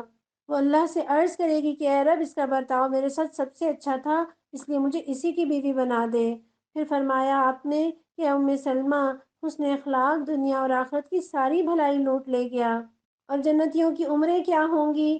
آپ فرماتے ہیں، اہل جنت جب جنت میں داخل ہوں گے تو ان کے جسم بالوں سے صاف ہوں گے، مسیں بھیگ رہی ہوں گی مگر داڑھی نہ نکلی ہوگی، گورے چٹے ہوں گے، گھٹے ہوئے بدن ہوں گے، آنکھیں سرمگی ہوں گی، اور سب کی عمریں 33 سال ہوں گی۔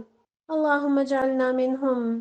لاصحاب الیمین، یہ کچھ دائیں بازو والوں کے لیے ہے، ثلۃ من الاولین و ثلۃ من الآخرین، وہ اگلوں میں سے بھی بہت ہوں گے اور پچھلوں میں سے بھی بہت، گویا دائیں بازو والے ہر دور میں رہیں گے۔ آپ صلی اللہ علیہ وسلم نے ایک موقع پر فرمایا کہ میرے سامنے امتیں پیش کی گئیں، اور مختلف امتوں کا ذکر کرنے کے بعد آپ نے فرمایا کہ مجھ سے کہا گیا، آسمان کے کنارے کی طرف دیکھو۔ میں نے دیکھا ایک بہت ہی عظیم جماعت ہے جو کنارے پر چھائی ہوئی ہے۔ پھر مجھ سے کہا گیا، ادھر دیکھو، ادھر آسمان کے مختلف کناروں میں، تو میں نے دیکھا ایک جماعت ہے جو تمام افق پر چھائی ہوئی ہے۔ کہا گیا کہ یہ آپ کی امت ہے، اور اس میں سے 70,000 بغیر حساب کے جنت میں داخل کر دیے جائیں گے۔ پھر آپ صلی اللہ علیہ وسلم تشریف لے گئے اور کچھ تفصیل بیان نہیں فرمائی۔ لوگ ان جنتیوں کے بارے میں بحث کرنے لگ گئے اور کہنے لگے کہ ہم ہی اللہ پر ایمان لائے ہیں اور رسول صلی اللہ علیہ وسلم کی اتباع کی ہے، اس لیے ہم ہی وہ لوگ ہیں، یا ہماری وہ اولاد ہے جو اسلام کی حالت میں پیدا ہوئی، کیونکہ ہم تو جاہلیت کے دور میں پیدا ہوئے تھے۔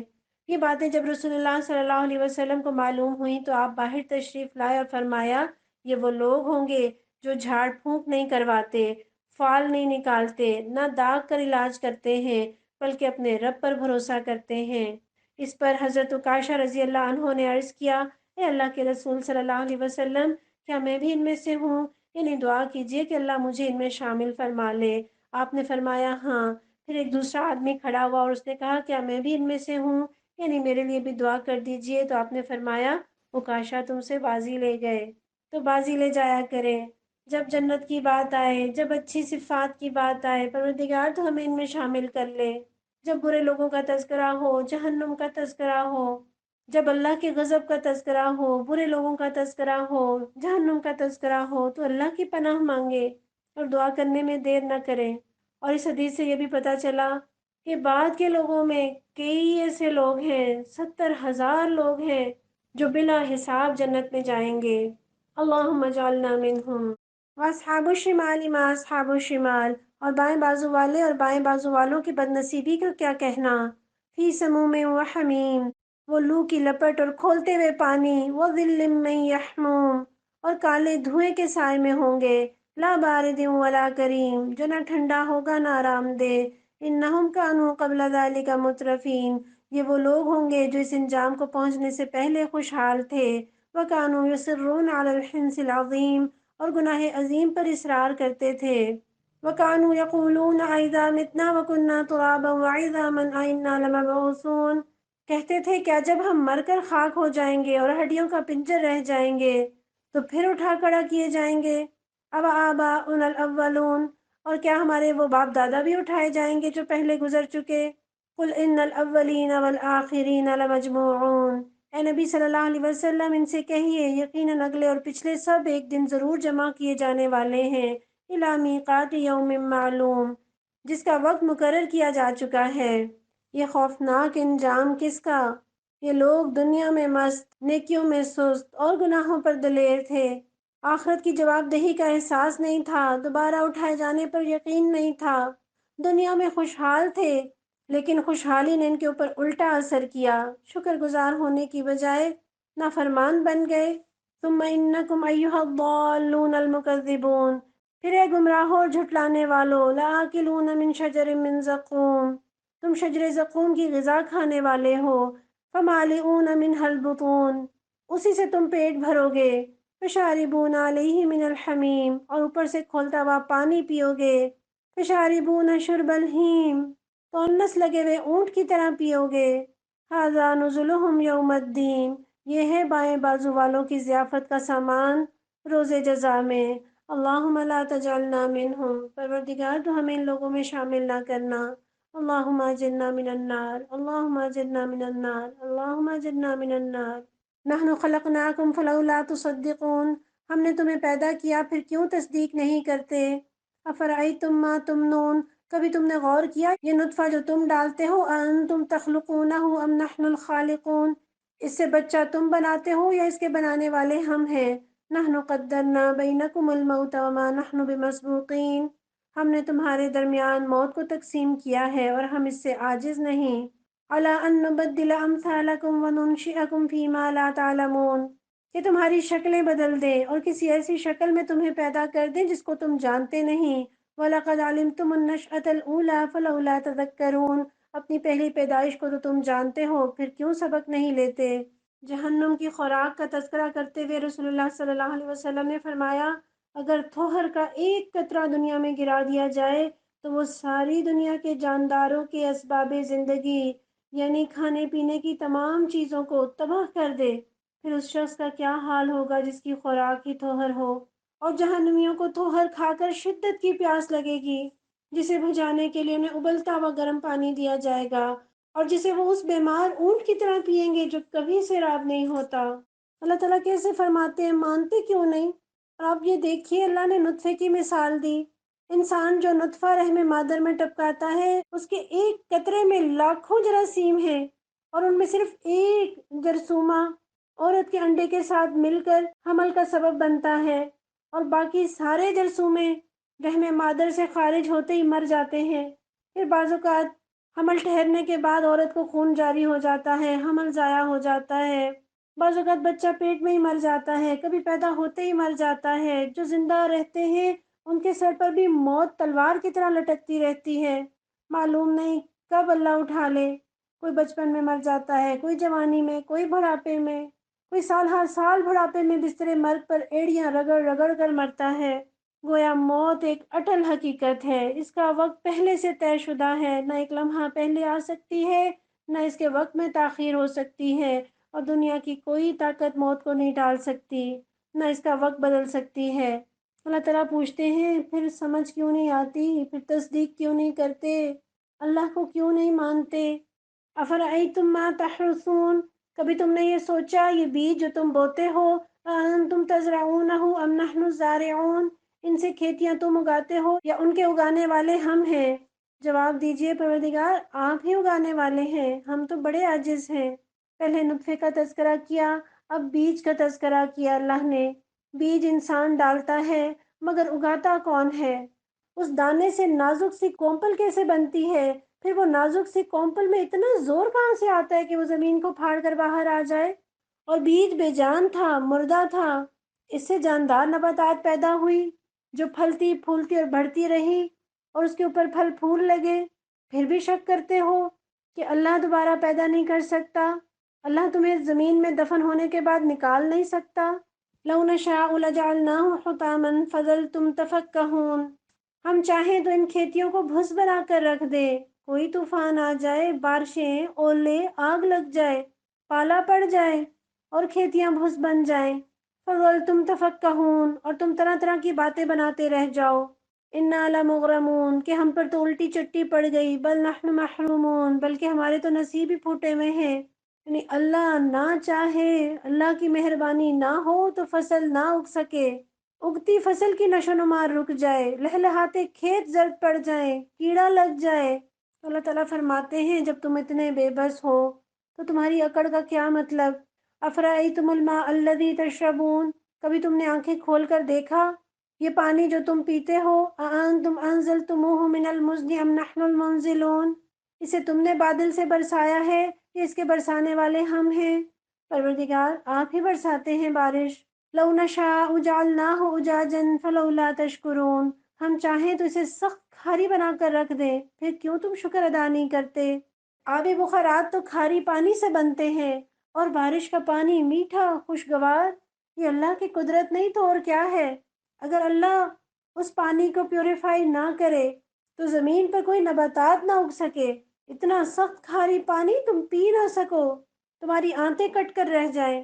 سخت پیاس میں ٹھنڈا پانی، میٹھا پانی کس قدر بڑی نعمت ہے۔ الحمدللہ، پروردگار ہم تیرا شکر ادا کرتے ہیں۔ افرأیتم النار التی تورون، کبھی تم نے خیال کیا یہ آگ جو تم سلگاتے ہو، اانتم انشأتم شجرتها ام نحن المنشئون، اس کا درخت تم نے پیدا کیا ہے یا اس کے پیدا کرنے والے ہم ہیں؟ کتنی بڑی نعمت ہے، ہم دنیا میں آگ جلاتے ہیں اور اس سے کھانے بناتے ہیں، مشینری چلتی ہے، فیکٹریاں چلتی ہیں، دھاتیں ڈھلتی ہیں، پیٹرول، گیس، کوئلہ، اس سے کتنی چیزیں بنتی ہیں۔ ان ساری چیزوں کو پیدا کرنے اور نشو و نما دینے والی ذات صرف اللہ کی ہے، کسی دوسرے کا اس میں کوئی عمل دخل نہیں۔ یہ اللہ کا کس قدر بڑا احسان ہے۔ نحن جعلناها تذکرۃ ومتاعا للمقوین، ہم نے اسے یاد دہانی کا ذریعہ اور حاجت مندوں کے لیے سامان زیست بنا دیا۔ آگ کو یاد دہانی کا ذریعہ بنانے کا کیا مطلب ہے؟ یہ وہ چیز ہے جو ہر وقت روشن ہو کر انسان کو اس کا بھولا ہوا سبق یاد دلاتی ہے۔ اگر آگ نہ ہوتی تو انسان کی زندگی حیوان کی زندگی سے مختلف نہ ہو سکتی۔ یہ آگ ہی ہے کہ انسان نے حیوانات کی طرح کچی غذائیں یا کچا گوشت کھانے کی بجائے ان کو پکا کر کھانا شروع کیا، اور پھر کتنے ایجادات کے نئے دروازے کھلتے چلے گئے۔ اگر اللہ یہ ذرائع نہ پیدا کرتا، اگر درخت ہی نہ پیدا کرتا جن سے آگ جلائی جا سکے، وہ آتش پذیر مادے پیدا نہ کرتا جو آگ سے جل سکے، تو انسان کیسے ایجادات کرتا؟ پھر انسان کیسے بھول گیا کہ اس کا رب حکیم ہے، وہ پروردگار ہے، وہ خالق ہے۔ فسبح بسم ربک العظیم، پس اے نبی صلی اللہ علیہ وسلم اپنے رب عظیم کے نام کی تسبیح کیجئے، یعنی اعلان کر دیجئے، اظہار کر دیجئے کہ ہمارا پروردگار ہر عیب سے، ہر نقص سے، ہر کمزوری سے پاک ہے۔ فلا اقسم بمواقع النجوم، بس نہیں، میں قسم کھاتا ہوں تاروں کے مواقع کی۔ یہاں تاروں کے مواقع سے مراد ستاروں کے گرنے کی جگہ بھی ہو سکتی ہے، کیونکہ فضا میں بے شمار ایسے سیارے ہیں جو ٹوٹتے اور گرتے رہتے ہیں، اور اس کا ایک معنی ستاروں کے ڈوبنے کی جگہ بھی اور اس کا وقت بھی مراد ہو سکتا ہے۔ اللہ تعالیٰ نے یہ قسم کس بات پر کھائی؟ وَإِنَّهُ لَقَسَمٌ لَوْ تَعْلَمُونَ عَظِيمٌ، اگر تم سمجھو تو ایک بہت بڑی قسم ہے۔ إِنَّهُ لَقُرْآنٌ كَرِيمٌ، یہ ایک بلند پایا قرآن ہے، فی کتاب مکنون، ایک محفوظ کتاب میں ثبت، لا یمسہ الا المطہرون، جسے مطہرین کے سوا کوئی نہیں چھو سکتا۔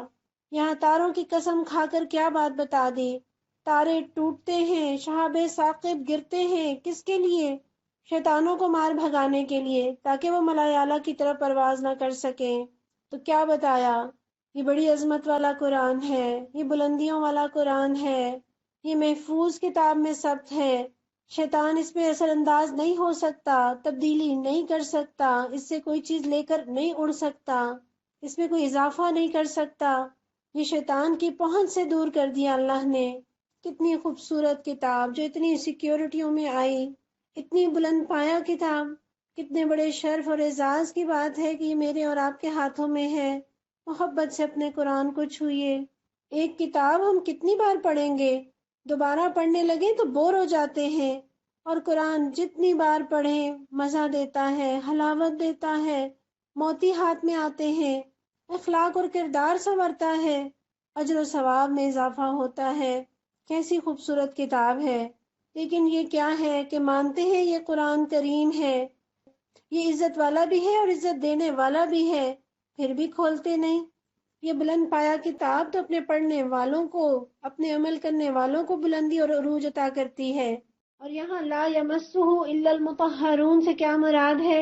مطلب یہ ہے کہ قرآن کریم کو صرف پاکیزہ لوگ ہی چھو سکتے ہیں یا چھونا چاہیے، مشرک اور ناپاک لوگوں کو ہاتھ نہیں لگانا چاہیے۔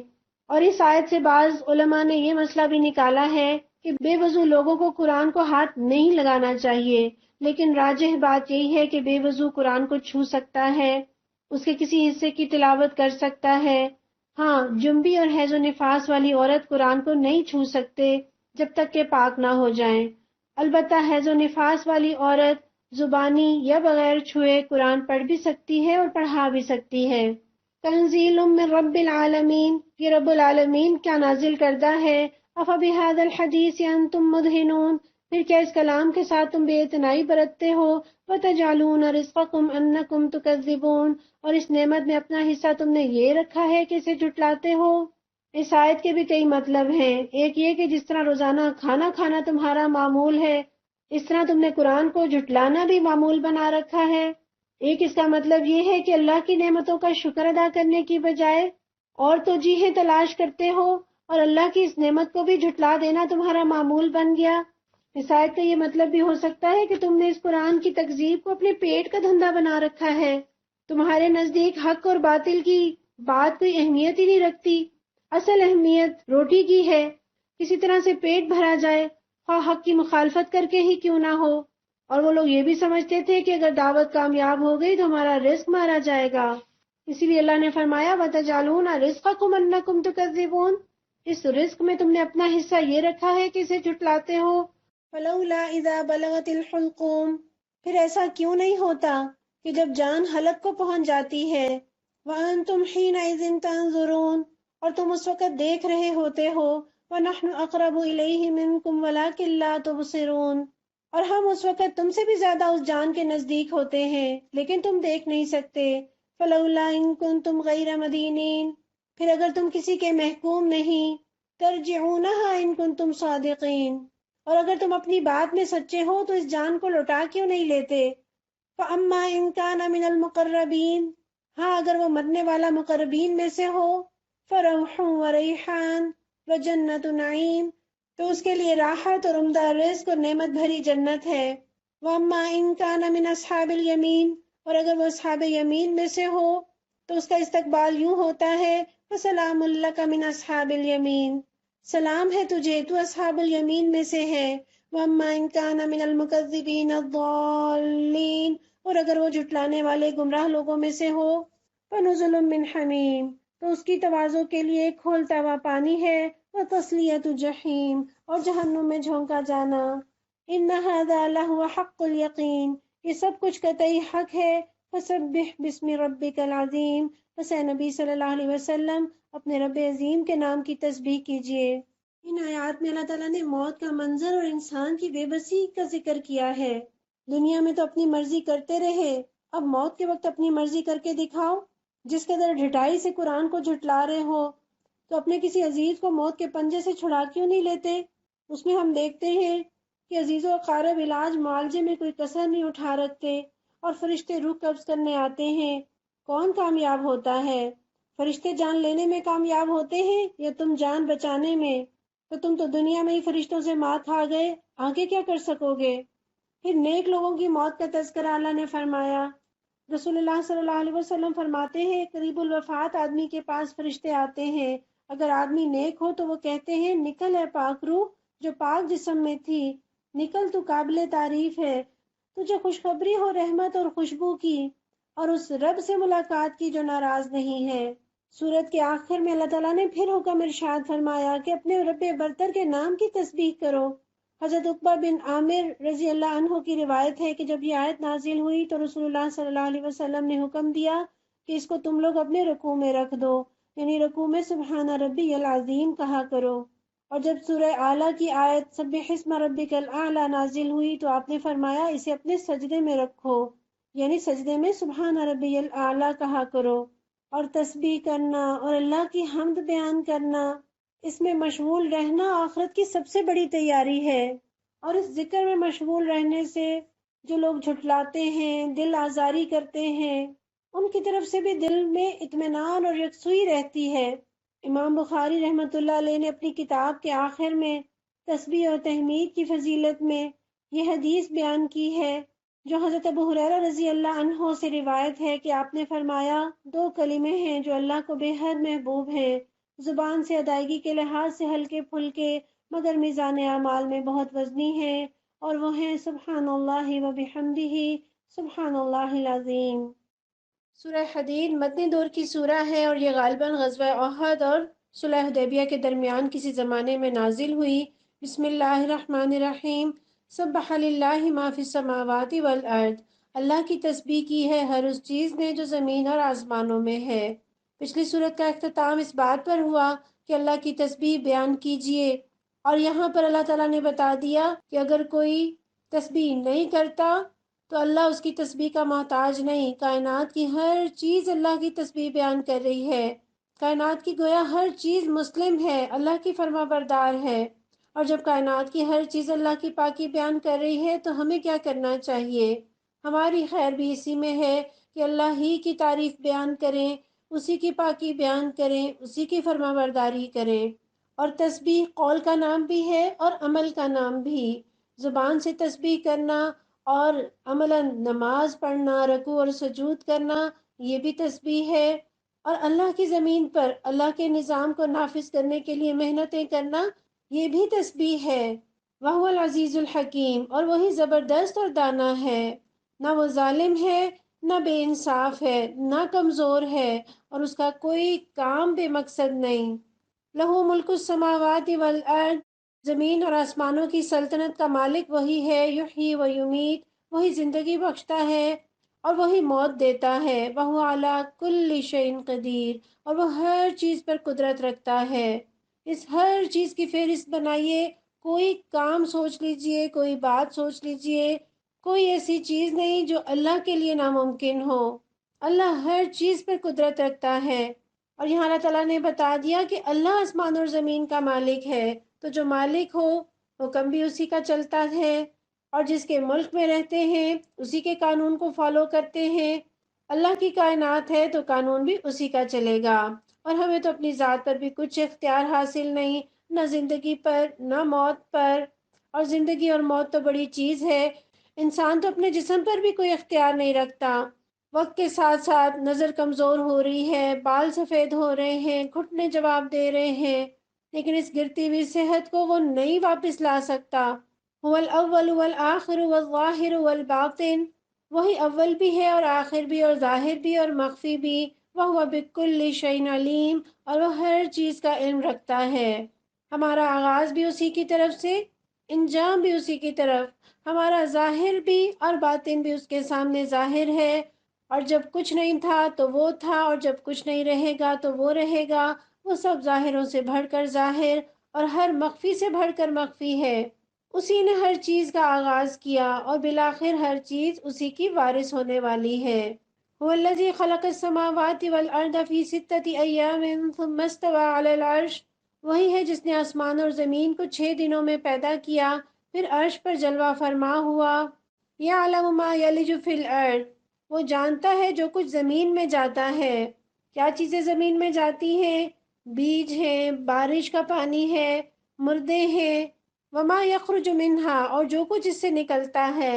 کیا نکلتا ہے؟ پودے ہیں، فصلیں ہیں، خزانے ہیں، پانی بھی نکلتا ہے، معدنیات نکلتی ہیں، قیامت کے دن مردے بھی نکلیں گے۔ وما ينزل من السماء، اور جو کچھ آسمان سے اترتا ہے۔ کیا اترتا ہے؟ بارش اترتی ہے، وہی لے کر فرشتے اترتے ہیں، اللہ کی رحمت لے کر، سکینت لے کر فرشتے اترتے ہیں۔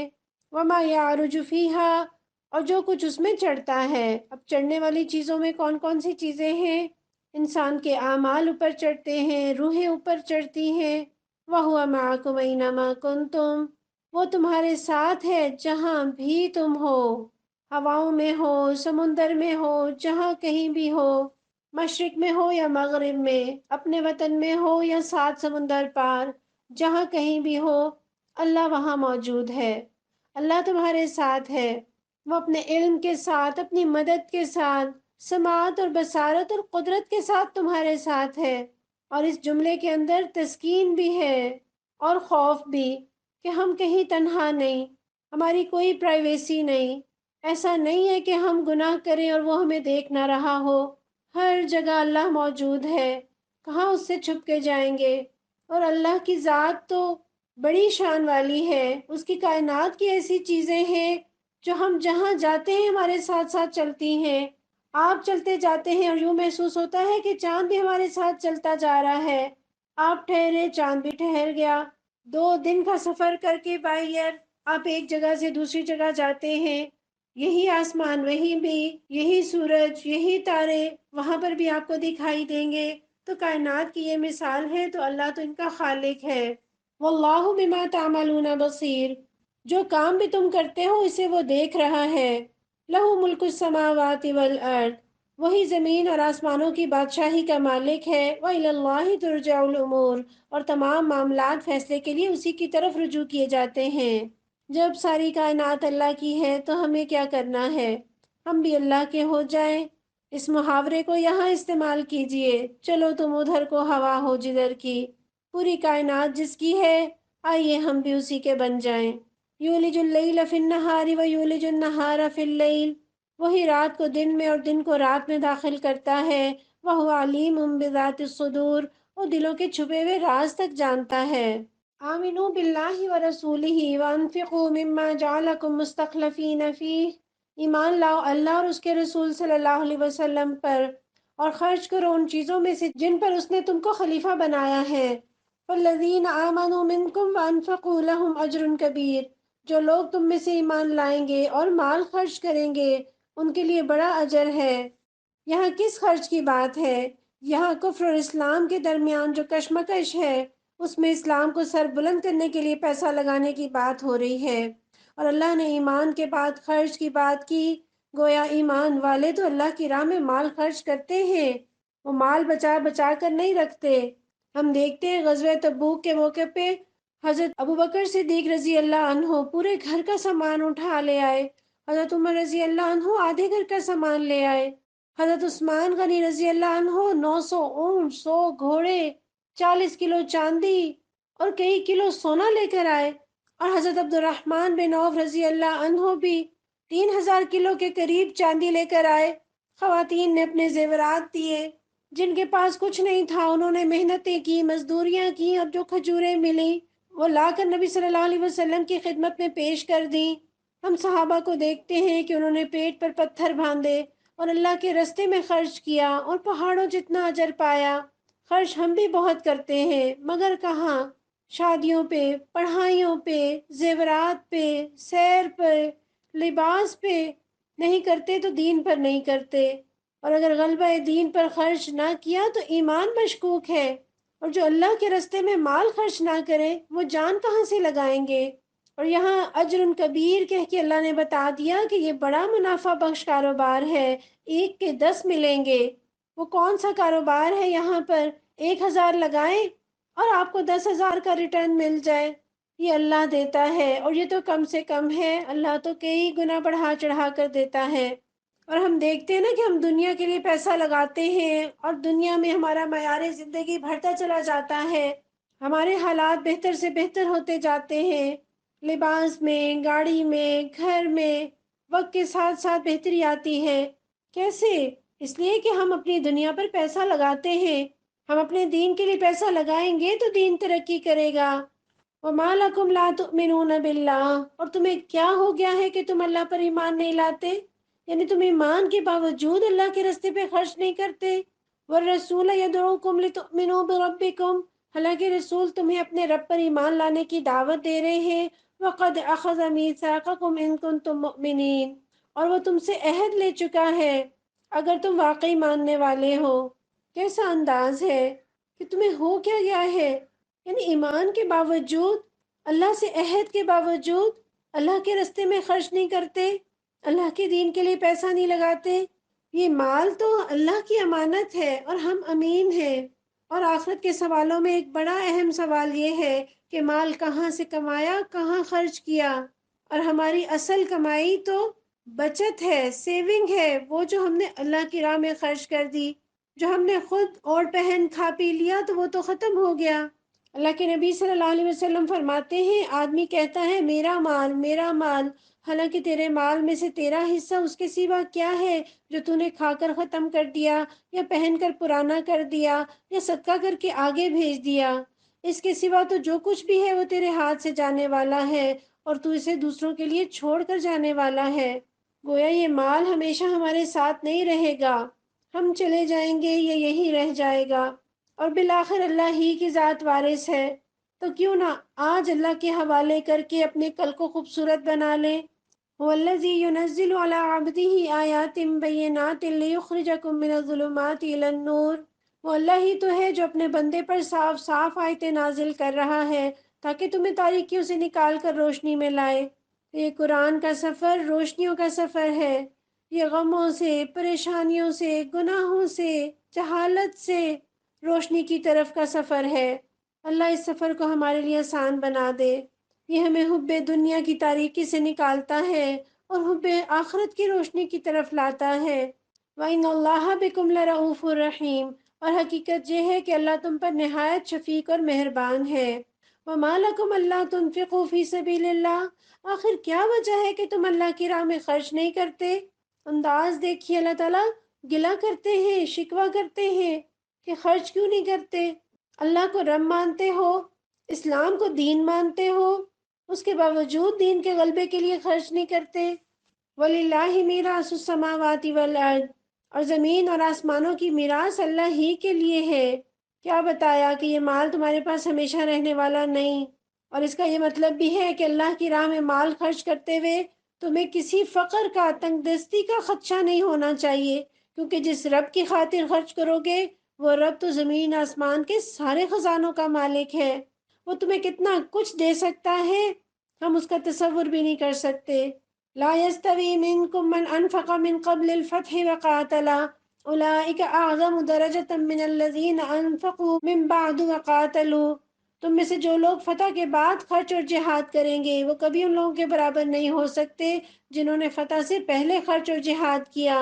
ان کا درجہ بعد میں خرچ اور جہاد کرنے والوں سے بڑھ کر ہے۔ وَكُلًّا وَعَدَ اللَّهُ الْحُسْنَى، اگرچہ اللہ نے دونوں ہی سے اچھے وعدے فرمائے ہیں۔ وَاللَّهُ بِمَا تَعْمَلُونَ خَبِيرٌ، اور جو کچھ تم کرتے ہو اللہ اس سے باخبر ہے۔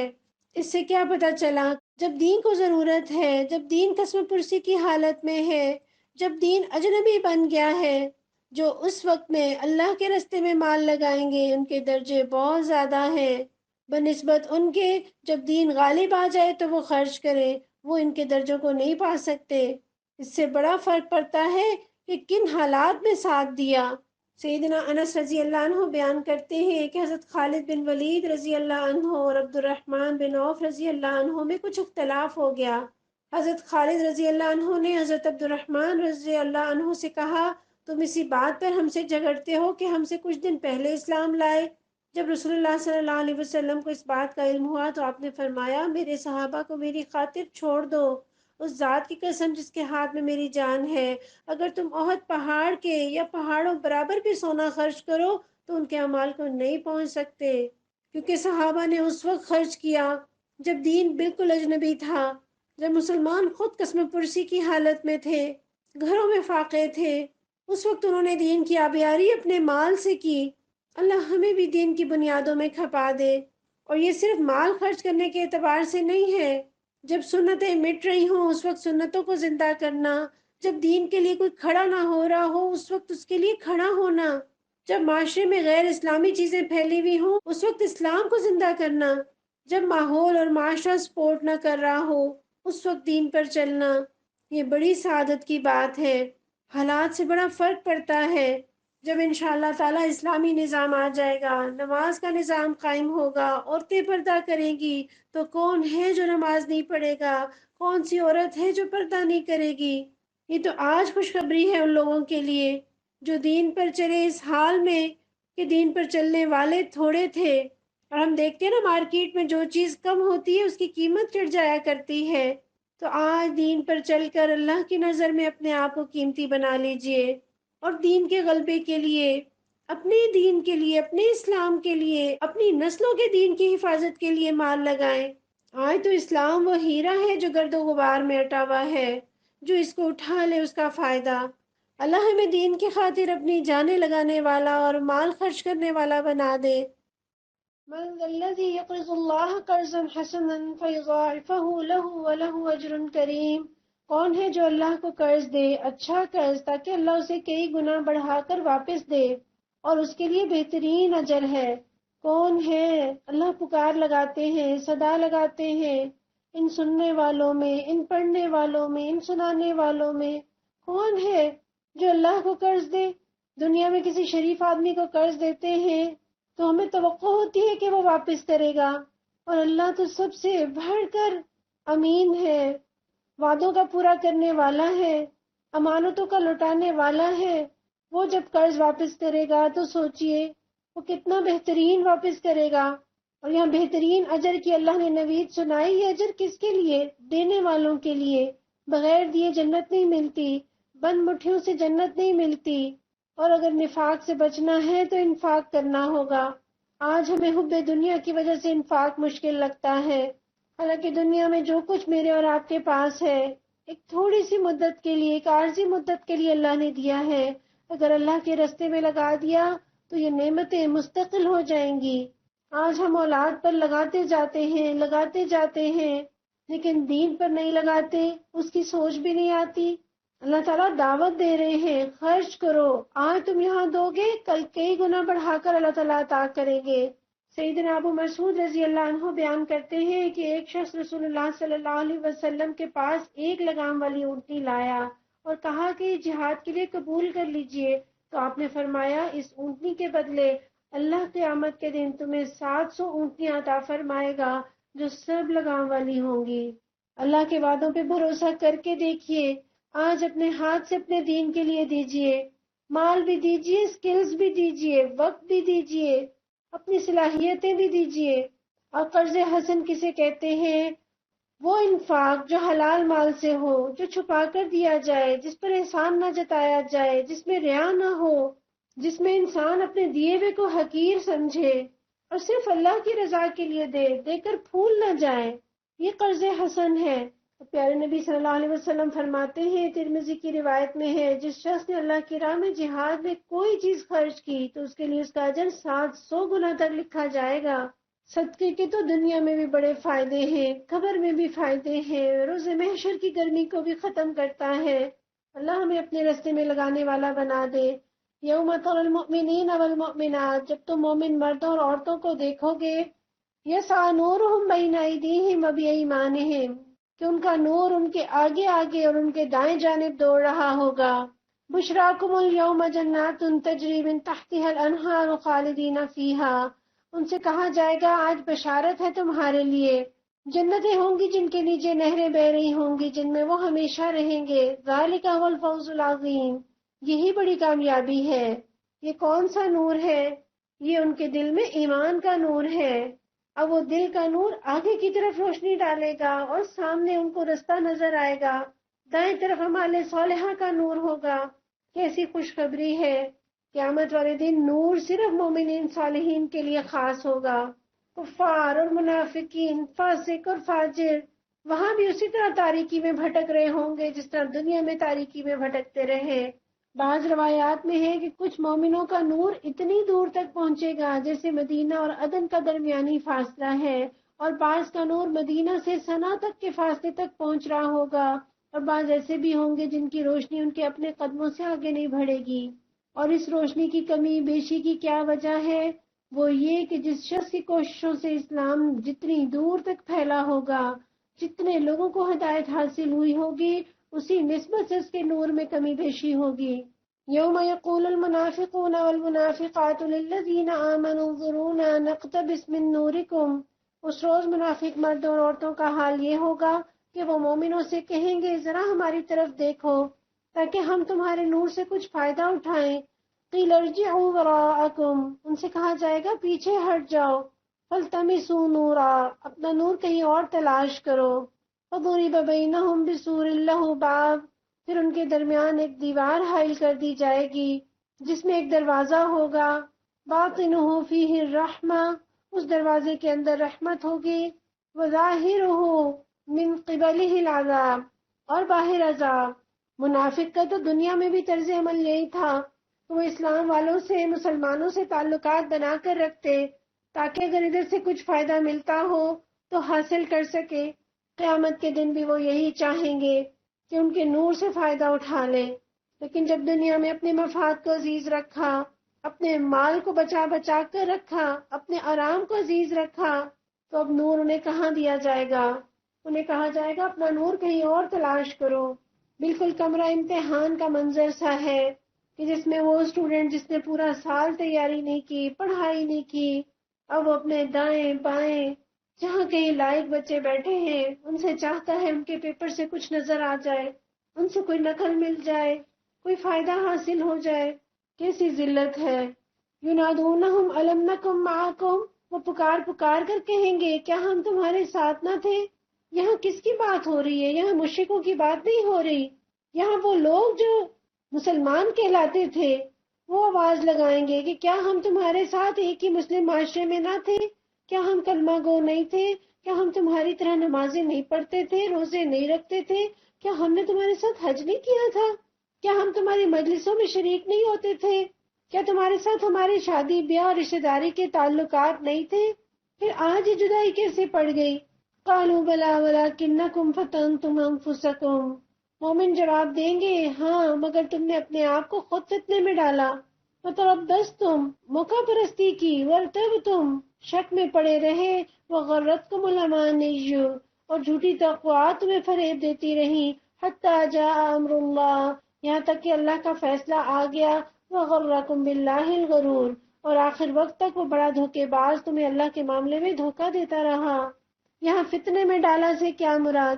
کہ اپنے آپ کو ایسے ماحول میں رکھا، ایسے لوگوں میں مشغول رکھا جہاں دین پر چلنا مشکل تھا، خود ہی تو ایسی جاب لے لی جس میں پتا تھا کہ حجاب نہیں لے سکتی، نماز نہیں پڑھ سکتی، جس میں حلال آمدنی نہیں تھی، تو اپنے آپ کو خود فتنے میں ڈالا۔ دنیا کے حقیر فائدے حاصل کرنے کے پیچھے پڑے رہے، ڈیلے پریکٹس کرتے رہے، شک میں پڑے رہے، اور مرتے دم تک تم جھوٹی امیدوں کے سہارے جیتے رہے، اور شیطان تمہیں سبز باغ دکھاتا رہا۔ فَالْيَوْمَ لَا يُؤْخَذُ مِنْكُمْ فِدْيَةٌ وَلَا مِنَ الَّذِينَ كَفَرُوا، لہٰذا آج تم سے کوئی فدیہ نہیں قبول کیا جائے گا، نہ ان لوگوں سے جنہوں نے کھلم کھلا کفر کیا تھا۔ مَأْوَاكُمُ النَّارُ، تمہارا ٹھکانہ جہنم ہے، هِيَ مَوْلَاكُمْ وَبِئْسَ الْمَصِيرُ، وہی تمہاری خبر گیری کرنے والی ہے اور یہ بدترین انجام ہے۔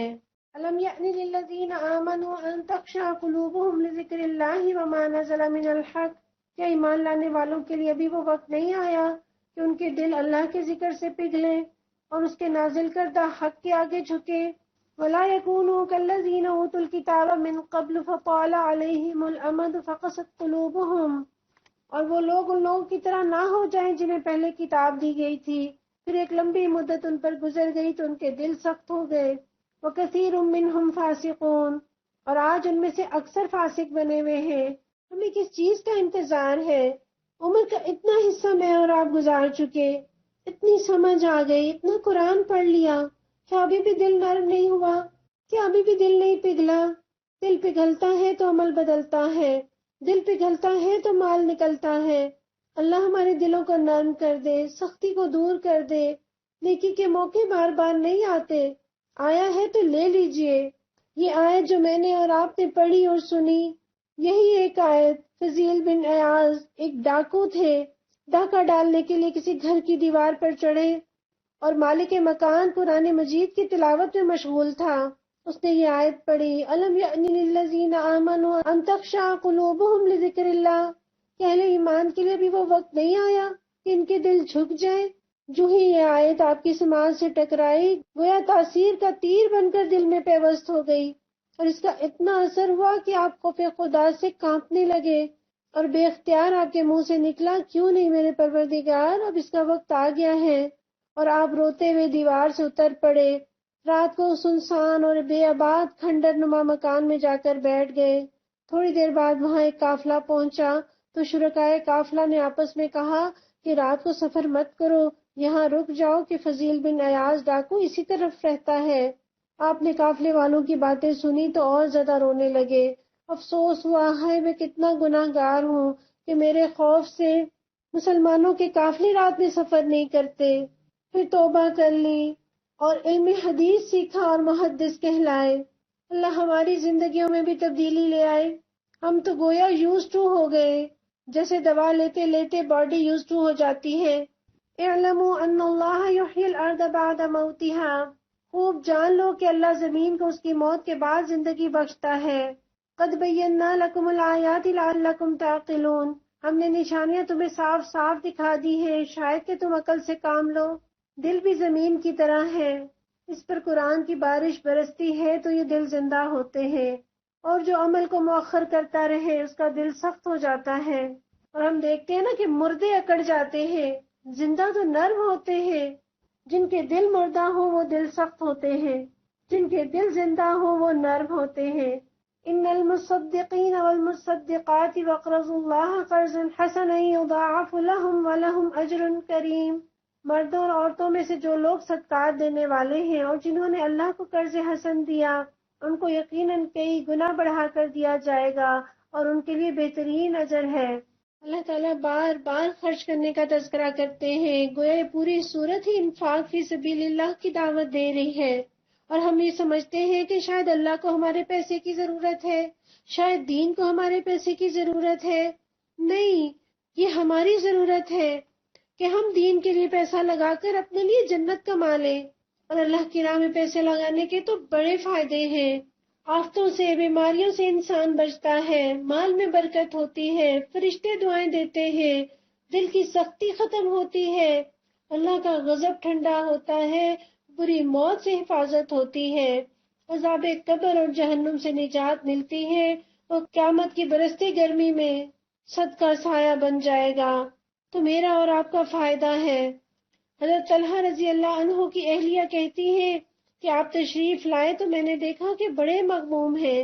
میں نے پوچھا کیا بات ہے؟ فرمانے لگے میرے پاس مال بہت جمع ہو گیا اور مجھے اس سے پریشانی ہو رہی ہے۔ میں نے عرض کیا اس میں پریشانی کی کیا بات ہے، اسے تقسیم کر دیں۔ چنانچہ حضرت طلحہ رضی اللہ عنہ نے وہ سارا تقسیم کر دیا، ایک درہم بھی باقی نہ چھوڑا۔ اور راوی کہتے ہیں میں نے خزانچی سے پوچھا کہ کتنا مال تھا، بتایا 4 لاکھ درہم۔ سبحان اللہ، یہ وہ لوگ تھے جنہوں نے دے کر اپنے لیے جنتیں کما لی۔ والذین آمنوا باللہ ورسولہ اولئک هم الصدیقون والشہداء عند ربہم، جو لوگ اللہ اور اس کے رسولوں پر ایمان لائے ہیں وہی اپنے رب کے نزدیک صدیق اور شہید ہیں۔ لہم اجرہم ونورہم، ان کے لیے ان کا اجر ہے اور ان کا نور ہے۔ والذین کفروا وکذبوا بآیاتنا اولئک اصحاب الجحیم، اور جن لوگوں نے کفر کیا ہے اور ہماری آیات کو جھٹلایا ہے وہ دوزخی ہیں۔ اعلموا انما الحیاة الدنیا لعب ولہو وزینۃ وتفاخر بینکم وتکاثر فی الاموال والاولاد، خوب جان لو یہ دنیا کی زندگی اس کے سوا کچھ نہیں کہ ایک کھیل اور دل لگی اور ظاہری ٹیپ ٹاپ، اور تمہارا آپس میں ایک دوسرے پر فخر جتانا اور مال اور اولاد میں ایک دوسرے سے بڑھ جانے کی کوشش کرنا۔ کمثل غیث اعجب الکفار نباتہ ثم یہیج فتراہ مصفرا ثم یکون حطاما، اس کی مثال ایسی ہے جیسے ایک بارش ہو گئی تو اس سے پیدا ہونے والی نباتات کو دیکھ کر کاشتکار خوش ہو گئے، پھر وہی کھیتی پک جاتی ہے اور تم دیکھتے ہو کہ وہ زرد ہو گئی، پھر وہ بھس بن کر رہ جاتی ہے۔ وفی الآخرۃ عذاب شدید، اس کے برعکس آخرت وہ جگہ ہے جہاں سخت عذاب ہے۔ ومغفرۃ من اللہ، اور اللہ کی بخشش، ورضوان، اور اس کی خوشنودی، وما الحیاۃ الدنیا الا متاع الغرور، اور دنیا کی زندگی ایک دھوکے کی ٹٹی کے سوا کچھ نہیں۔ یہاں اللہ تعالیٰ نے اسٹیپ بائی اسٹیپ دنیا کی زندگی کے مرحلے بتا دیے۔ بچپن میں ہمیں کھیل پسند ہوتا ہے، پھر جو جو وقت گزرتا ہے ٹین ایج میں آتے ہیں تو دل لگی، پھر اور عمر بڑھتی ہے، جوانی پہ قدم رکھتے ہیں تو ٹیپ ٹاپ میک اپ، اپنا ظاہر سنوارنا، سٹائل، یہ چیزیں اچھی لگتی ہیں۔ اور پھر اور بڑھتی عمر کے اندر کیا چیز ہے؟ ایک دوسرے پر فخر جتانا، میرا گھر، میری گاڑی، میری اولاد، پھر مال اور اولاد میں ایک دوسرے سے بڑھ جانے کی کوشش کرنا، میرے اتنے پلاٹ، میں نے فلاں پلازا بنا لیا، میں نے اچھے وقتوں میں وہ جائیداد خرید لی، میں نے فلانی جگہ پیسہ انویسٹ کر لیا، میری اولاد میں سے کوئی فلاں عہدے پر ہے، کوئی وہاں ہے، کوئی یہاں ہے، مال اور اولاد میں ایک دوسرے سے بڑھ جانے کی کوشش کرنا۔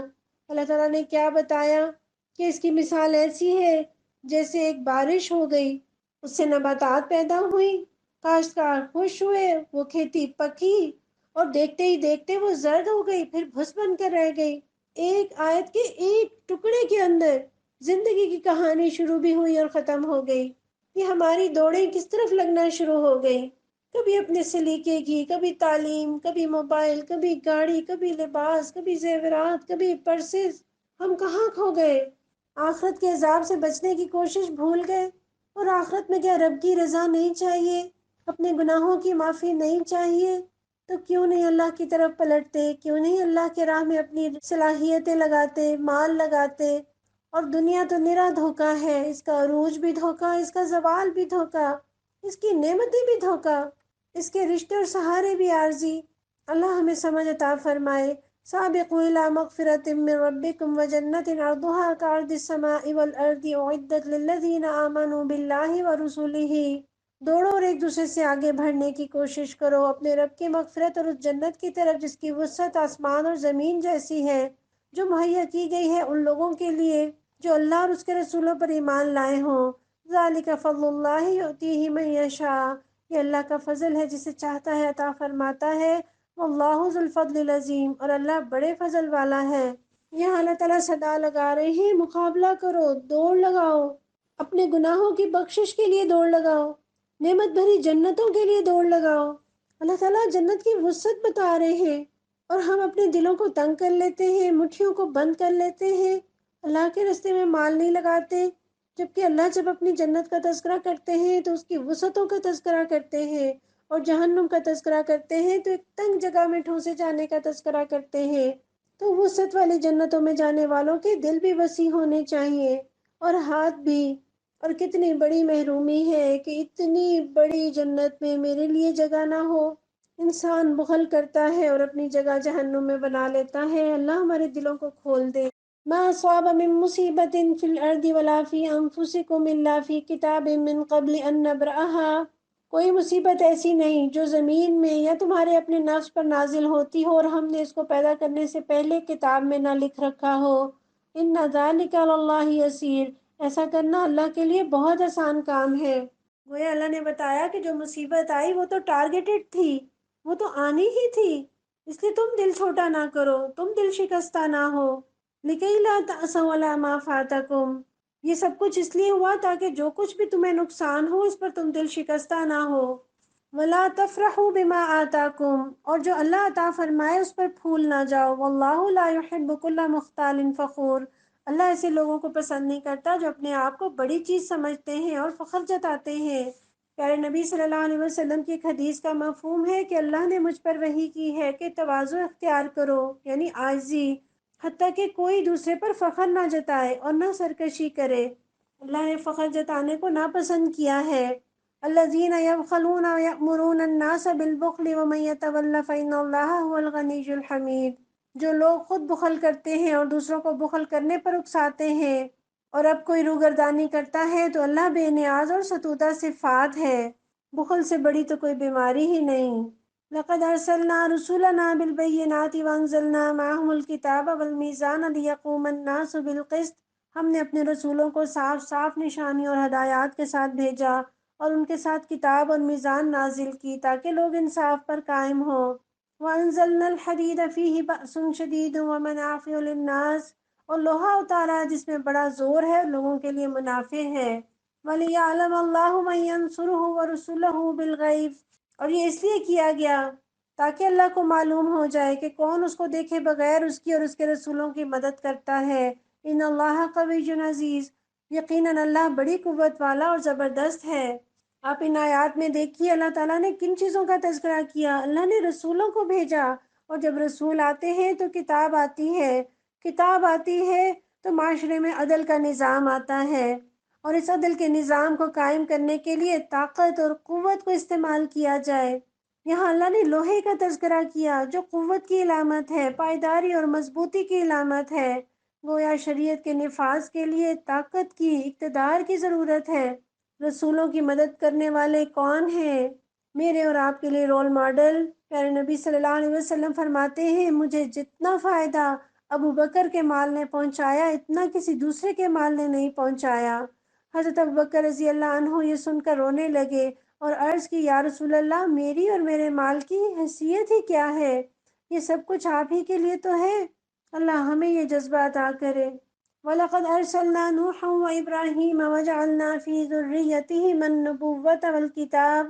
ہم نے نوح اور ابراہیم علیہ السلام کو بھیجا اور ان دونوں کی نسل میں نبوت اور کتاب رکھ دی۔ فَمِنْهُمْ مُهْتَدٍ، پھر ان کی اولاد میں کسی نے ہدایت اختیار کی، وَكَثِيرٌ مِّنْهُمْ فَاسِقُونَ، اور بہت سے فاسق ہو گئے۔ ثُمَّ قَفَّيْنَا عَلَىٰ آثَارِهِمْ بِرُسُلِنَا، ان کے بعد پھر پے در پہ ہم نے اپنے رسول بھیجے۔ وَقَفَّيْنَا بِعِيسَى ابْنِ مَرْيَمَ وَآتَيْنَاهُ الْإِنْجِيلَ، اور ان سب کے بعد عیسیٰ ابن مریم کو مبعوث کیا اور انہیں انجیل عطا کی۔ وَجَعَلْنَا فِي قُلُوبِ الَّذِينَ اتَّبَعُوهُ رَأْفَةً وَرَحْمَةً، اور جن لوگوں نے ان کی پیروی اختیار کی ان کے دلوں میں ہم نے ترس اور رحم ڈال دیا۔ وَرَهْبَانِيَّةٍ ابْتَدَعُوهَا مَا كَتَبْنَاهَا عَلَيْهِمْ إِلَّا ابْتِغَاءَ رِضْوَانِ اللَّهِ، اور رہبانیت انہوں نے خود ایجاد کر لی، ہم نے ان پر فرض نہیں کی تھی مگر اللہ کی خوشنودی کی طلب میں انہوں نے آپ ہی یہ بدعت نکالی۔ فَمَا رَعَوْهَا حَقَّ رِعَایَتِهَا، پھر اس کی پابندی کرنے کا جو حق تھا اسے ادا نہ کیا۔ یہاں کیا بتایا گیا؟ رہبانیت اسلام میں نہیں، لا رہبانیت فی الاسلام، اسلام میں کوئی رہبانیت نہیں۔ اور آپ صلی اللہ علیہ وسلم نے فرمایا، اس امت کی رہبانیت تو جہاد فی سبیل اللہ ہے۔ اسلام ہمیں ترک دنیا نہیں سکھاتا، دنیا میں رہتے ہوئے اپنے آپ کو دنیا کی محبت سے بچاتا ہے۔ اور بخاری اور مسلم کی روایت میں ہے کہ صحابہ میں سے ایک صاحب نے کہا کہ میں ہمیشہ ساری رات نماز پڑھوں گا، دوسرے نے کہا میں ہمیشہ روزہ رکھوں گا اور کبھی ناغہ نہیں کروں گا، تیسرے نے کہا میں کبھی شادی نہیں کروں گا اور عورتوں سے کوئی واسطہ نہ رکھوں گا۔ آپ کو یہ باتیں معلوم ہوئیں تو فرمایا، اللہ کی قسم میں تم سے زیادہ اللہ سے ڈرتا ہوں اور اس سے تقویٰ کرتا ہوں، مگر میرا طریقہ یہ ہے کہ میں روزہ رکھتا بھی ہوں اور نہیں بھی رکھتا، راتوں کو نماز بھی پڑھتا ہوں اور سوتا بھی ہوں، اور عورتوں سے نکاح بھی کرتا ہوں۔ جس کو میرا طریقہ پسند نہ ہو اس کا مجھ سے کوئی واسطہ نہیں۔ اور یہاں آپ دیکھیے نا، اتنی انہوں نے اپنے اوپر سختی کر لی، رہبانیت کر لی، اور پھر اللہ تعالیٰ فرماتے ہیں کہ اس کی پابندی نہ کر سکے۔ جب آپ ان نیچرل طریقوں پر جائیں گے تو پھر اس کی پابندی تو نہیں ہو سکے گی۔ فَآتَيْنَا الَّذِينَ آمَنُوا مِنْهُمْ أَجْرَهُمْ، ان میں سے جو لوگ ایمان لائے ہوئے تھے ان کا اجر ہم نے ان کو عطا کیا۔ وَكَثِيرٌ مِّنْهُمْ فَاسِقُونَ، مگر ان میں سے اکثر لوگ فاسق تھے۔ یا ایھا الذین آمنوا اتقوا اللہ وآمنوا برسولہ یؤتکم کفلین من رحمتہ، اے لوگو جو ایمان لائے ہو، اللہ سے ڈرو اور اس کے رسول صلی اللہ علیہ وسلم پر ایمان لاؤ، اللہ تمہیں اپنی رحمت کا دوہرا حصہ عطا فرمائے گا۔ وَيَجْعَلْ لَكُمْ نُورًا، اور تمہیں وہ نور عطا کرے گا، تمشون بِہ، جس کی روشنی میں تم چلو گے۔ وَيَغْفِرْ لَكُمْ، اور تمہارے قصور معاف کر دے گا۔ واللہ غفور الرحیم، اللہ بڑا معاف کرنے والا اور مہربان ہے۔ لِأَلَّا يَعْلَمَ أَهْلُ الْكِتَابِ أَلَّا يَقْدِرُونَ عَلَى شَيْءٍ مِّن فَضْلِ اللَّهِ وَأَنَّ الْفَضْلَ بِيَدِ اللَّهِ، تم کو یہ روش اختیار کرنی چاہیے تاکہ اہل کتاب کو معلوم ہو جائے کہ اللہ کے فضل پر ان کا کوئی اجارہ نہیں، اور یہ کہ اللہ کا فضل اس کے اپنے ہی ہاتھ میں ہے۔ یؤتیہ من یشاء، جسے چاہتا ہے عطا فرماتا ہے۔ واللہ ذو الفضل العظیم، اور وہ بڑے فضل والا ہے۔ اس صورت میں ہم نے کیا سیکھا کہ دین کے لیے، دین کے غلبے کے لیے محنتیں کیجیے، صلاحیتیں لگائیے، مال لگائیے، عشرت سے کیسے گزرے جب دین پہ آنچ آئے، یہ سر ہو دوش پر کیوں، یہ جاں کیوں نہ جائے، حق جانچتا ہے کس نے کیسے وفا نبھائی، ہم آخرت کے راہی، جس جا کہے شریعت ہم سر بکف وہاں ہوں، حق روک دے جو لیکن رک جائیں ہم جہاں ہوں، ہم کو نہ ہو گوارا اسلام کی تباہی، ہم آخرت کے راہی۔ جب مسلمان دین پر نہیں لگائیں گے تو کیا حال ہوگا؟ مسلم تاریخ کا ایک واقعہ ہے کہ جب مسلمان دنیا پرست ہو گئے، کمانا، کھانا، موج مستی، عیش، تو کیا ہوا؟ دشمن آ گیا، مسلمانوں کے خلیفہ کو پکڑ کر لے گیا، قید کر دیا گیا۔ کھانے کا ٹرے آیا، جب خلیفہ نے کپڑا اٹھایا تو دیکھا کھانا نہیں تھا، ہیرے موتی اور چاندیوں سے بھرا ہوا تھال تھا۔ اس نے کہا یہ کیا، یہ کیسے کھاؤں؟ اس سے کہا گیا کاش یہ بات تجھے اس وقت پتہ چلتی جب تو حکمران تھا۔ اب کھاؤ سونا، کھاؤ چاندی جو کھا سکتے ہو، اسی کے پیچھے بھاگے تو آج ہم تم پر مسلط ہو گئے۔ یہ یاد رکھیے وقت ہمیشہ ایک جیسا نہیں رہے گا۔ آج اگر دین کو ضرورت ہے، کل انشاءاللہ تعالی دین غالب آئے گا۔ بس آج جو نعمت میرے اور آپ کے پاس ہے، جو صلاحیت ہے، لا کر اس ڈھیر میں جمع کر دیں جو اسلام کے لیے لگے۔ اگر میرے اور آپ کے ارد گرد جہالت ہے، فحاشی ہے، شرک ہے، بدعت ہے، تو مجھے اور آپ کو چین سے سونے کا حق نہیں۔ اللہ ہماری آنکھوں کو کھول دے، ہمارے دلوں کو کھول دے۔ ربنا تقبل منا انك انت السميع العليم وتب علينا انك انت التواب الرحيم وصلى الله تعالى على رسول خير خلقه محمد وعلى آله وصحبه اجمعين برحمتك يا ارحم الراحمين۔